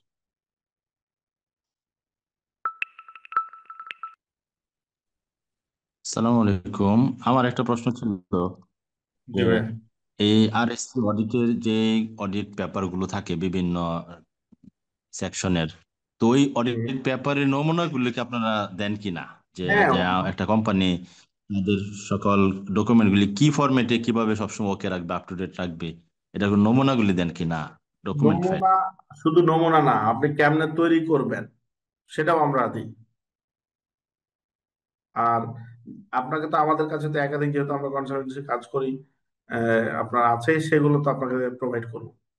এবং আপনি কাজ করতে গিয়ে যখন থেকে যাবেন তখন আমাদের সাথে একদম কথা বলতে পারবেন এবং এটা জানতে পারবেন, নিতে পারবেন লাইফ টাইম এগুলো। কেমন? আর হ্যাঁ। ওই প্রোডাক্ট গুলো যে টেস্টিং, বিভিন্ন ইকুইপমেন্ট এর মাধ্যমে টেস্ট করে রেজাল্ট গুলো আপ টু ডেট রাখা, তো এগুলি কি আপনাদের ওইখানে গিয়া কিভাবে টেস্ট করতে হয় এগুলি দেখবো, নাকি অনলাইনে দেখায় দিবেন? এটা কি ফিজিক্যালি করতে পারবো কিনা? আমরা আপনাকে স্ট্যান্ডার্ড পলিসি দিব, আমি ফরম্যাট দিব। আর মেশিন তো আর আপনাকে আমি দিতে পারবো না। যে টেস্ট টেস্ট এগুলা মেশিন তো কোনো বিষয় না, আপনি ধরবেন, আপনি ডাটা পাবেন। এটা আমরা এর মধ্যে যদি প্র্যাকটিক্যাল আমাদের টিমের সাথে কোনো সময় যদি আপনি নাই থাকে, যদি দেখতে চান তাহলে পারবেন। মনে করেন এটা এটা রকেট সায়েন্স না, একবার ইজি প্রসেস। এগুলো হয়তো বা আপনি এটাতে এখন কাজ করেননি বা আধা আধা কাজ করেছেন, সেজন্য মনে হচ্ছে। আপনি প্রসিডিউর জানলে আপনি পারবেন। ধরেন একটা পিট আপনি হিসাব করবেন, এটা আসলে মনে করেন পিট, আমাদের আর্থিং পিট থাকে না, এটাকে কি করবেন, এটা ওপেন করে ফেলবেন। এখানে তিনটা লাইন থাকে, একটা লাইন পিটে দিবেন, আরেকটা লাইন আপনার 5 মিটার বা হচ্ছে 10 মিটার পর পর মাটিতে গাড়বেন। আপনি ওয়ান করবেন, আপনি মান দেখা যাবে, এটা হচ্ছে আপনার মান, স্ট্যান্ডার্ড মান। যেটা ছবি তুলবেন, আপনার স্ট্যান্ডার্ড মানটা বসাই দেবেন। সবই মানে এটা মানে জটিলতা কিছু নাই, মিটার গুলা খুব ফাংশনাল। আর ওই যে ট্রান্সফরমারের যে কিছু টেস্ট থাকে ওইগুলো আর কি। না, ট্রান্সফরমার এলটি প্যানেল তো ট্রান্সফরমার কাছে আসতে হবে, আসলে আপনারা দেখতে পারবেন, আমাদের এখানেও দেখতে পারবেন, ফ্যাক্টরিতে আমাদের টিম কাজ করে সেটাও দেখতে পারবেন। আর ট্রান্সফরমার যেমন আপনি যদি করেন কোর লস, কপার লস, এগুলো তো দেখানোর কিছু নাই, এটা এই ইম্পিডেন্স যেখানে লেখা থাকবে সেটাই। সালাম আলাইকুম। আপনাদের কোর্সটা কখন শুরু হচ্ছে? কোর্সটা আমাদের এটা আপনার কয় তারিখ, এই মাসের মধ্যে শুরু হবে। একটু একটা আমি আপনার ফোন নাম্বারটা দেন, আমি বলে দেবো, আমার অফিস থেকে বলে দিবেন। আমাদের এখন ভর্তি চলবে, আমরা হ্যাঁ, ফোন ফার্স্ট। নাম্বার অ্যাড করছি।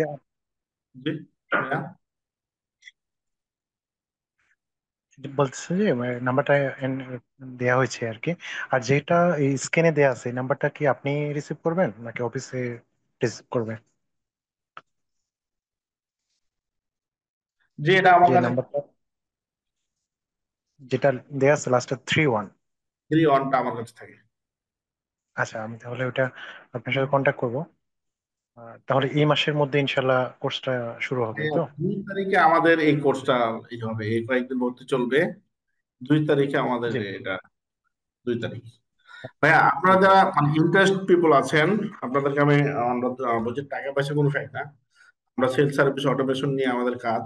আর এগুলো হচ্ছে আপনাদের সাথে কানেক্ট হওয়ার জন্য এত সময় নষ্ট করা, আপনাকে পেয়েছি, আপনারা আসেন, অনেক মজার একটা সেশন হবে এবং অনেক কিছু জানতে পারবেন ভাই। Really, ঠিক আছে। আমি আবার বলতেছি, যারা এই 2 তারিখে আমাদের কোর্স ফাইনালি ক্লাস শুরু, আর এখন যারা ভর্তি হবেন, আমরা প্রথম 10 জন, এই যে দেখেন আমাদের 7,500 টাকা কোর্স ফি, ফার্স্ট 10 জনকে আমরা 6,000 টাকা কোর্স করে দেবো। এবং মজার বিষয় শুনে, এই কোর্স ডিজিএম জিএম আমার প্রায় এখন ডিজিএম জিএম ম্যানেজার প্রায় 16 জন এই কোর্স করতেছে, আলহামদুলিল্লাহ আপনাদের দোয়ায়। এবং তারা এতটা হ্যাপি ফিল করতেছে যে ওনারা বলছে যে আপনার সঙ্গে যদি আগে পেতাম তাহলে এত কনফিউজ হতাম না আর কি। সকল প্রকার অডিট আপনার কনফিউজ দূর হবে ইনশাআল্লাহ, যদি আপনি সময় দিতে পারেন। Thank you. যদি কারো কোনো প্রশ্ন না থাকে, তো বাসবার ক্যালকুলেশন তো এটা তো বললাম, আপনি বুঝেননি তখন brother? আর যদি না বুঝেন তাহলে আপনি আমার কাছে চলে আসেন, অনলাইনে না বুঝতে পারেন। এটা যেটা বলতেছিলাম বাসবার ক্যালকুলেশনের, যে বাসবারের আপনি যখন বের করবেন তখন তো এম্পিয়ারটা আপনি জানবেন, যদি না জানেন তো এম্পিয়ারটা বের করবেন। মনে করেন কোনো জায়গায় যখন আপনি এম্পিয়ার জানবেন, মনে করেন এটা একটা ডিবি বানাবেন আপনি, এই ডিবিটার কয়টা বাসবার হয়? 3টা হয় রেড ইয়েলো ব্লু, আর একটা নিউট্রাল, আর একটা আর্থিং, 5টা বাসবার হয়। এই 4টা বাসবার সমান সমান ম্যাটেরিয়াল লাগে। আর এটা লাগে ফেজের 50%, আর্থিং 50++, 50%। এখন মজার বিষয় হচ্ছে, 812 এম্পিয়ার পাইলেন, আপনি খেয়াল করবেন, এটা আর আলোচনা করবো না এরপর। তো এটা করার পরে ধরেন আপনি যে কারেন্টটা পেলেন টোটাল, এই কারেন্টটাকে যে ম্যাটেরিয়াল ব্যবহার করবেন, ধরেন আর স্কোয়ার মিলিমিটার কি ব্যবহার করবেন? কপার ব্যবহার করবেন। কপারের স্পেসিফিক গ্র্যাভিটি হচ্ছে 1.5 মিলিমিটার, 1 মিলিমিটারে 1.55 আপনি নিতে পারবেন কি কারেন্ট পরিবহন করতে পারে। তাহলে এটা দিয়ে এটাকে ভাগ করলে 524, 525 ধরতে পারেন বা 24 ধরতে পারেন, স্কোয়ার মিলিমিটারের 5 বার লাগবে, বুঝেন? লাগলো। তাহলে 5 bar area, area of 5 bar, thickness width, এটা হচ্ছে 5 বারের সূত্র। এখন দেখেন, উইথ আমি বের করব, এরিয়া আমি জানি, থিকনেস আমি ধরে নিয়েছি যে আমার এটার জন্য 10 mm নিব, থিকনেসের মান বসালেন, উইথ পেয়ে গেলেন। তাহলে দেখেন 60, এখানে 52 পেয়েছিলেন, তো 52 তো আপনি 5 বার পাবেন না, 60 নিতে হবে আপনাকে। তাহলে থিকনেস হচ্ছে 10, উইথ হচ্ছে 60, আর স্পেসিফিক গ্র্যাভিটি হচ্ছে 1.55। তাহলে মনে গুণ করেন যে এটা আপনি মিট করবে, এটা থেকে আপনি বেশি হবে একটু, এই যে এখানে একটু বেশি নিয়েছেন, এভাবে আপনার বাসবার ক্যালকুলেশন করতে হবে। ঠিক আছে, বুঝা গেছে ব্রাদার? জি ভাই, এটা বুঝছি। এভাবে বের করতে হবে, যদি অ্যালুমিনিয়াম হয় অ্যালুমিনিয়াম, তারপর হচ্ছে আপনি কয়টা লাগতেছে ওইটা বের করে আপনি ওয়েট বের করবেন, ওয়েট বের করে আপনি টাকা বের করবেন, এই যে শেষ। এটাই পর্যায়ক্রমে। আর কোনো ভাই প্রশ্ন? আমরা কয়েক মিনিট থাকবো আর। স্যার ওই এলপিএস এর যে ড্রয়িংটা আছে ওটা একটা বিল্ডিং এর জন্য কয়টা ডাউন কন্ডাক্টর দিতে হয়? ওটা আপনার হিসাব করতে হবে, ক্যালকুলেশন করতে হবে। মিটার আছে, পার স্কোয়ার মিটার আছে, হিসাব করতে হবে। আপনার একটা বিল্ডিং বা দুইটা বিল্ডিং এরকম না, বিল্ডিংটা কত সাইজ এটা ক্যালকুলেশন করে আপনার করতে হবে। ঠিক আছে? আসসালামু আলাইকুম। আমার একটা প্রশ্ন ছিল যে আমরা যে অনেকগুলি স্ট্যান্ডার্ড বই আছে, বিএনবিসি, এনএফপি, এগুলি বই যে নিজে নিজে পড়বো, আসলে পড়ার সাহসই করতে পারি না, বুঝি না। এই কোর্স করলে কি আমি নিজে নিজে করতে পারবো? মানে বইগুলি থেকে তথ্যগুলি নিয়ে নিয়ে ডিজাইন করতে পারবো, প্ল্যান করতে পারবো? 100% পারবেন। এটা তো আপনাকে দেখাচ্ছিলাম যে বই তো সম্পূর্ণ বই যে কথাটা বলছেন, আমরা তো আমাদের দুর্বলতা তো ওই জায়গায় যে ধরেন আমি এখানে 6টা 7টা স্ট্যান্ডার্ডের কথা বলেছি, তো 6-7টা বই পড়তে গেলে তো আপনার বয়স অর্ধেক শেষ হয়ে যাবে। হম। আর একবার বই পড়ে তো আর মনে থাকে না। এখন আমরা কি করেছি, ধরেন বিএনবিসি নৈট বইটাকে এই যে একটু বাইকে যেহেতু এটা নিয়ে কাজ করতেছে আমি একটু দেখাচ্ছি কি ব্যাপার। এই যে একটু ডকুমেন্ট দেখায় আপনাকে যে আমরা কিভাবে সহজ করে রাখছি আপনাদের জন্য। মানে এটা এই কোর্সের বেনিফিট হচ্ছে এটা বেশি। ধরেন যে বিএনবিসি, বিএনবিসি কাটছে দেখেন, বিএনবিসি ইলেকট্রিক্যাল পার্ট, ইলেকট্রিক্যাল এই পার্টটা আছে 143 না 50-80 জাস্ট এটা। তো এটা পড়লে কি করবেন আপনি, এটা দেখেন, এটা যে 154 পেজ পড়লে টোটাল ইলেকট্রিক্যাল পার্টটা এখানে কভার হবে। ইলেকট্রিক্যাল কোন সিম্বল নেবেন, আপনি রিক্স অ্যাসেসমেন্ট থেকে কোন লাইট সেট করবেন, এখানে সব পাবেন এটা। ঠিক আছে, গেল। আপনি এটা আমি ওপেন করতেছি, দেখেন এটা ওপেন করতেছি, এটা হচ্ছে 9 পেজ, 1 থেকে 9, 1 থেকে 9 পেজ আপনি পড়বেন। বিএনবিসি স্ট্যান্ডার্ড অনুযায়ী এলপিএস কত নেবেন, কোন ম্যাটেরিয়াল, ওই যে ভাই বললো যে ডাউন কন্ডাক্টর কয়টা নেবেন, সব এখানে আপনি পাবেন। তারপরে এনএফপি দেখেন, বিএনবিসি তে আবার এনএফপিএ কে ফলো করবেন যখন আপনি কোনটা জানো, এডিট ডকুমেন্টস, এনএফপিএ, এই যে এনএফপিএ কে যখন ফলো করবেন, যে একদম মানে ভাই একবারে হুবাহুব সুন্দর ভাবে দেওয়া আছে। এই এনএফপিএ কে যখন আপনি পড়বেন, আমরা আপনার নিয়ে চলে যাব এলপিএস পার্টটাতে। জাস্ট এই যে ক্লাস 1 ম্যাটেরিয়াল, আমি এটা স্কিপ করেছি, অন্য আলোচনাতে এখানে পর্যন্ত আসি আমি। তো দেখেন এখানে সুন্দর কি বলতেছে যে 1 ম্যাটেরিয়াল হবে কখন, যে যখন আপনি 75 ফিট বা 23 মিটারের মধ্যে হবে তখন ক্লাস 1 হবে। যখন এর থেকে বেশি হবে, 75 ফিট থেকে যা হাইট বেশি হবে, তখন ক্লাস 2 ম্যাটেরিয়াল হবে। 2 আর 1 ম্যাটেরিয়াল কি দেখেন, যে ক্লাস 1 ম্যাটেরিয়াল একটা পোর্শনকে দেখাচ্ছে যে টার্মিনাল কয়টা হবে, কত লাগবে, কপার লাগবে আপনার 9.5, বুঝছেন, 9.5 লাগবে আপনার কপার। তো লাগলো, কোনো সমস্যা নাই। তাহলে এখানে আবার দেখেন ম্যাটেরিয়াল যখন 2 নিচ্ছি আমি, 2 নিলে সলিড লাগবে 12.7, খালি ম্যাটেরিয়ালের গঠন চেঞ্জ হয়ে গেছে। অ্যালুমিনিয়াম লাগবে 15.9, তারপরে হচ্ছে অ্যালুমিনিয়াম লাগবে 12.7, মানে হচ্ছে ক্লাস 1 এর ম্যাটেরিয়াল যেটা নেবেন সেটা একটু চিকন হবে, ডায়ামিটার কম হবে, আর এটা বড় হবে। তারপর হচ্ছে যে ভাই যেটা বলছিল যে ডাউন কন্ডাক্টর কয়টা হবে, ডাউন কন্ডাক্টর কিভাবে হবে, কত ফিট পর পর হবে, এটা কিছু এয়ার টার্মিনাল, ডাউন কন্ডাক্টর কয়টা দিব, কিভাবে দিব, এই বিষয়গুলো সবগুলো এখানে ধারাবাহিক আমি আলোচনা করব। এবং সকলে যে ডাউন কন্ডাক্টর কয়টা হবে, যেভাবে হবে, আপনি যেহেতু কষ্ট করেছেন এখানে একটা ইনফরমেশন দেওয়া আছে যে 1 থেকে 2, 130 ফিট, মানে এখানে 30 মিটার, বিএনবিসি তো বলছে 30 মিটার ডাউনের জন্য একটা ডাউন কন্ডাক্টর।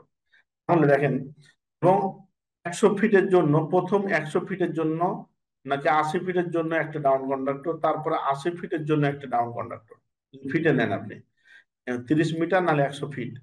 এটার আবার ওই কারেন্টের যেমন প্রথম ইউনিট 200 ইউনিট পর্যন্ত এত বিল এরকম একটা চেঞ্জ আছে। এখন যদি এরকম হয় যে না আমার একটা বিল্ডিং আছে 70 ফিট, তো 70 ফিট এখানে আমি এলপিএস দিব, তখন কয় লাগবে, অবশ্যই সর্বনিম্ন যদি হয়, আর যদি ওটা আপনার এলপিএস প্রয়োজন হয়, তাহলে অবশ্যই সেটা আপনার একের অধিক আপনার ডাউন কন্ডাক্টর প্রয়োজন। এগুলো নিয়ে অনেক খুঁটিনাটি বিষয় আছে। ভাই আপনি হয়তো বুঝেছেন যে যেই পার্টটার জন্য যতটুকু প্রয়োজন, কেবল ক্যালকুলেশনের জন্য যতটুকু প্রয়োজন ততটুকু আপনাদের সাথে আলোচনা করবো কেটে কেটে। ঠিক আছে, এখানে যে রাফ ভাবে সব আলোচনা করতে হবে বা স্ট্যান্ডার্ড পড়বেন বিষয়টা না। তারপর আপনি স্টাডির জন্য আপনি পড়তে পারেন। কেবলের মধ্যে দিয়ে কিভাবে আমার কেবলটা যাবে এগুলো আলোচনা করবো। Thank you. আর কোনো কোশ্চেন না থাকলে আপনাদেরকে ধন্যবাদ দিয়ে আমি বিদায় নেব। হ্যালো, আসসালামু আলাইকুম। ওয়ালাইকুম সালাম ভাই। আমার একটা কোশ্চেন ছিল, লোড ক্যালকুলেশনের ক্ষেত্রে সাপোজ 80 কিলোওয়াটের নিচে যদি টোটাল লোড আসলো সাপোজ 60 কিলোওয়াট, সেই ক্ষেত্রে সেফটি ফ্যাক্টর হিসেবে কত পার্সেন্ট ক্যালকুলেট করতে হয়? 6 কিলোওয়াট হলো তাহলে 60 এটা 60 কিলোওয়াট যদি suppose calculate connected load 60 kilowatt, সেই ক্ষেত্রে সেফটি ফ্যাক্টর হিসেবে কত পার্সেন্ট লোড? মানে কম দিবেন না বেশি নেবেন? না, আমার কানেক্টেড লোড আসছে 60 কিলোওয়াট, সেই ক্ষেত্রে আমার দেখা যাচ্ছে কানেক্টেড লোড যেটা আসছে আমি কি সেই হিসাবে কেবল ক্যালকুলেট করতে হবে, না এই 60 কিলোওয়াটের সাথে কোনো কানেক্টেড লোড এডিশনাল কোনো সেফটি ফ্যাক্টর হিসেবে কোনো লোড বাড়াইতে হবে? এটা এটা এই প্রশ্নটা উত্তরটা খুবই ডিফিকাল্ট একটা ইস্যু। হ্যাঁ, যে অনেক সময় দেখবেন যে সকল ডিবি, মনে করেন আপনার এমডিবি আছে 10টা, জিবি আছে 20টা, এভাবে যদি আপনি এসএলডি তে হিসাব করে করতে চান সকল কানেক্টিং লোড হিসাব করে, তাহলে বর্তমানে বাংলাদেশের যতগুলা আপনার সাবস্টেশন আছে আমি এটা চ্যালেঞ্জ করবো, একটাও আপনার টিকবে না, সব আপনাকে চেঞ্জ করতে হবে এবং এলটি প্যানেল। তো এটা কি হয়, এটা কি আপনি হয়তো জানেন, আপনি এগুলো নিয়ে কাজ করেছেন। এটা আপনার ডিসিশনটা আপনার ফ্যাক্টরি এবং মেশিনের নেচারের উপরে ডিপেন্ড করবে। কেমন ধরেন একটা মেশিনের গায়ে লেখা আছে 300 অ্যাম্পিয়ার প্রয়োজন, তো এই মেশিনটা আপনি জানেন প্র্যাকটিক্যালি আপনি 200 অ্যাম্পিয়ারের উপরে এক চুল পরিমাণ খাই না, আপনি জানেন হয়তো বা, ঠিক আছে? তখন আপনি এটা ডাইভার্সিটি লোড হিসাব করে 80% ধরবেন না 60% ধরবেন, এটা আপনি কাজ করতে পারেন, কোনো সমস্যা নেই। এটা লিখতে হবে, এই নোট নোট দিতে হয় যে এটার জন্য এটা করা হয়েছে। আর অ্যাকচুয়ালি নিয়ম হচ্ছে কানেক্টিং লোড যত হবে সেই অনুযায়ী সকল হিসাব করতে হবে, শেষ কথা। ও আচ্ছা আচ্ছা। আর আপনার এক্সপিরিয়েন্সের উপর ডিপেন্ড করে, মানে আপনি এসএলডি নিয়ে পাগল হয়ে যাবেন। মনে করেন ওই যে বললাম যে 20টা এসডিবি হিসাব করে এমডিবি তে আসবেন, এমডিবি সবগুলো 10টা এমডিবি হিসাব করে যখন আপনি এলটি প্যানেলে আসবেন দেখবেন যে আল্লাহ, আমার এলটি প্যানেল তো হচ্ছে মনে করেন 3000 অ্যাম্পিয়ারের চলতেছে, কিন্তু আপনার সবগুলো হিসাব করে হয়ে গেছে আপনার 5000 বা 4000 অ্যাম্পিয়ার। তখন কি আপনি তো আমার এলটি প্যানেল চলতেছে, হ্যাঁ, তখন আপনাকে এটা ডাইভার্সিটি লোড বলে। এই ডাইভার্সিটি লোডটা পার্সেন্টই আপনি নিয়ে আসবেন, ওটা ওই মেশিন গুলো অ্যানালাইসিস করে হিসাব করতে হবে। যেমন ইয়াতে ডেস্কো যেটা সাজেস্ট করে মেবি 0.65। 0.65 এটা এটা এটা কি বিএনবিসির রুলস? বিএনবিসির মনে হয় নাকি এটা? না, এটা হতে পারে, এটা ওরা স্ট্যান্ডার্ড ওনারা, আচ্ছা স্ট্যান্ডার্ড আমার বেশ কম আছে, আপনাকে আরেকটা বুঝাই দিই। আচ্ছা ধরেন 2.5 আমাদের সর্বনিম্ন স্ট্যান্ডার্ড, 0.8 এর মান থেকে 2.5 মনে করেন বিএনবিসিতে বলতেছে, মনে করেন এটা বেকার সাইজ বা যে কোনো। এখন আপনি ধরেন ডেস্কো এটাকে অ্যানালাইসিস করে বলেছে যে স্ট্যান্ডার্ড 2, বুঝেন কিন্তু খুবই একটা মজা। আর ডেস্কো এটা বলছে, আবার পিজিসিবি কইছে না এটা না, কত 2.22। মজার বিষয় দেখেন, আবার আরেকজন কি বললো, মনে করেন আরএসি অ্যানালাইসিস করে বললো যে দরকারটা কি 1.8। হ্যাঁ, তাহলে তো এখন এটি সবটি তো ঠিক আছে না, কি মনে করেন? ঠিক নাই? না ঠিক আছে তো অবশ্যই, হ্যাঁ ওই দিক থেকে যার যার এন্ড থেকে মানে এইটাকে নিয়েই পাকনামি করছে যে যার মতো, হ্যাঁ, বা স্ট্যান্ডার্ড রেখে। এখন কেউ যদি বলে যে 2.5, ওটাও ঠিক আছে। হ্যাঁ, যে 2.5 নিয়েছে সবটা মিট করবে, যে সর্বনিম্নটা নেবে সে এটা এগুলা মিট করবে না। এভাবে কি হয়, তবে আপনার এটা তো মন গড়া বলে না, ওরা তো থিসিস করে, ওনারা তো এই রেফারেন্স তো থাকে অবশ্যই, রেফারেন্স এখন পিজিসিবি হয়তো পিজিসিবির ক্ষেত্রে পিডব্লিউডি, সেজন্য আপনাকে একটা কথা বলি, পিডব্লিউডি ডেস্কো পিজিসিপি কোন স্ট্যান্ডার্ড না আমাদের, এটা মাথায় রাখবেন। না ডেফিনেটলি না, বিএনবিসির বাইরে তো আসলে বাংলাদেশের প্রেক্ষাপটে আরএসিও স্ট্যান্ডার্ড না। আপনার নিরাপদ, কিন্তু তারা যেহেতু আপনার আমার মতো বিগ ইঞ্জিনিয়ার অ্যানালিসিস করে একটা ওরা চেকলিস্ট বানায় রাখছে, সো আপনি ওটা ফলো করলে আপনি বিপদে পড়বেন না, ভাই বুঝে নিন তো। হ্যাঁ, জি কিন্তু আপনি এরকম বলতে পারবেন না যে ডেস্কোর স্ট্যান্ডার্ড এটা, আপনি ডেস্কোর স্ট্যান্ডার্ড নিয়ে যে আপনি পিজিসিপি তে মনে করেন আপনি ধরা খেয়ে যাবেন, পিডব্লিউডি তে যে আপনি ধরা খেয়ে যাবেন। ঠিক আছে, এখন আপনি এই কাজগুলো করতে হয় কিভাবে আমাদেরকে, পিডব্লিউডি তে যদি আপনি ওয়ার্ক অর্ডার দেন, পিডব্লিউ এর চার্ট লিস্টে আপনাকে একটু স্টাডি করতে হবে, ওদের মতো করে দিতে, নাহলে আপনি কাজ পাবেন না। আপনি ডেস্কোতে গেলে আপনি ডেস্কটপটা একটু স্টাডি করবেন, আপনি পিজিসিপি তে করলে পিজিসিপিটা একটু স্টাডি করবেন। এই জিনিসগুলা ম্যাচ করে ভাই আমাদেরকে চলতে হচ্ছে। আর যদি কোনো ডিবেটে যান, আপনাদেরকে বলি, ডিবেটে গেলে আপনি সবসময় বিএনবিসি কে আপনি নিবেন, কিন্তু বিএনবিসির অনেক অনেক অনেক প্রবলেম আছে এখন পর্যন্ত। আর ইন্ডাস্ট্রি লেভেলে এনএফপিএ কে নিয়ে আমরা কাজ করতে বেশি স্বচ্ছন্দ বোধ করি। বিএনবিসি আমাদের বগলের মধ্যেই থাকে, এটাকে বাদ দিয়ে না, এটাকে সাথে হুম রেখে। না প্রায়োরিটি তো বিএনবিসি। হ্যাঁ, okay thank you very much. Okay, welcome. আর কেউ, আমরা অনেকক্ষণ আলোচনা করেছি, যদি ছোটখাটো কোনো প্রশ্ন থাকে। আর আপনাদেরকে আবারও বলছি, অনেকে চলে গেছে, যে উত্তরা 6 নম্বর সেক্টর আমাদের অটোমেশন নিয়ে আমরা কাজ করি বেসিক্যালি, আর ইঞ্জিনিয়ারিং কনসালটেন্সি।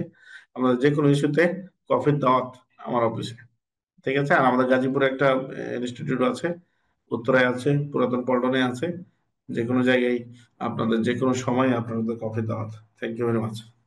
জি, আপনারা কি এলপিএস এর কি আইসোমেট্রিক ভিউটা করান? হ্যাঁ, সব করাই আমরা, মানে এই কোর্সে মানে ওটা করাই না, আমাদের 2D পর্যন্ত করাই। আর হচ্ছে অটোক্যাড আমাদের আলাদা কোর্স আছে, সেটা করাই। ঠিক আছে, মানে এই তারপর কোর্স একটু দেখানো যায় না এই কোর্সে? দেখানো যায়, মানে আমি আসলে কি ভাই আপনাকে বলি, এই কোর্সটা আমি স্ট্যান্ডার্ড ভাবে 25টা ক্লাস দিয়ে রাখছি, 25টাতে 30টা হলেও কোনো সমস্যা নাই। আপনি একটা জিনিস মাথায় রাখবেন, ধরেন এখানে অটোক্যাডের আমি 4টা ক্লাস দিয়ে রাখছি, 4টা ক্লাসের পর যদি আরো 2টা ক্লাস বাড়াই দিতে হয় আমি বাড়াই দেব, কোনো সমস্যা নাই। এই ক্লাস 4টা অন্য জন্য নেই, আমি আর কি আমি অটোক্যাড আমার জি আরো জন্য। তো থ্যাংক ইউ ভেরি মাচ, দেখা হবে কোনো এক সময়। আমি আবারও বলছি, যদি কোর্স করতে চান চ্যাট বক্সে নাম্বারটা দিবেন। আমাদের সাথে থাকার জন্য এত রাত পর্যন্ত আপনাদেরকে শুভকামনা জানাই ও ধন্যবাদ দিয়ে আমি শেষ করলাম। আল্লাহ হাফেজ।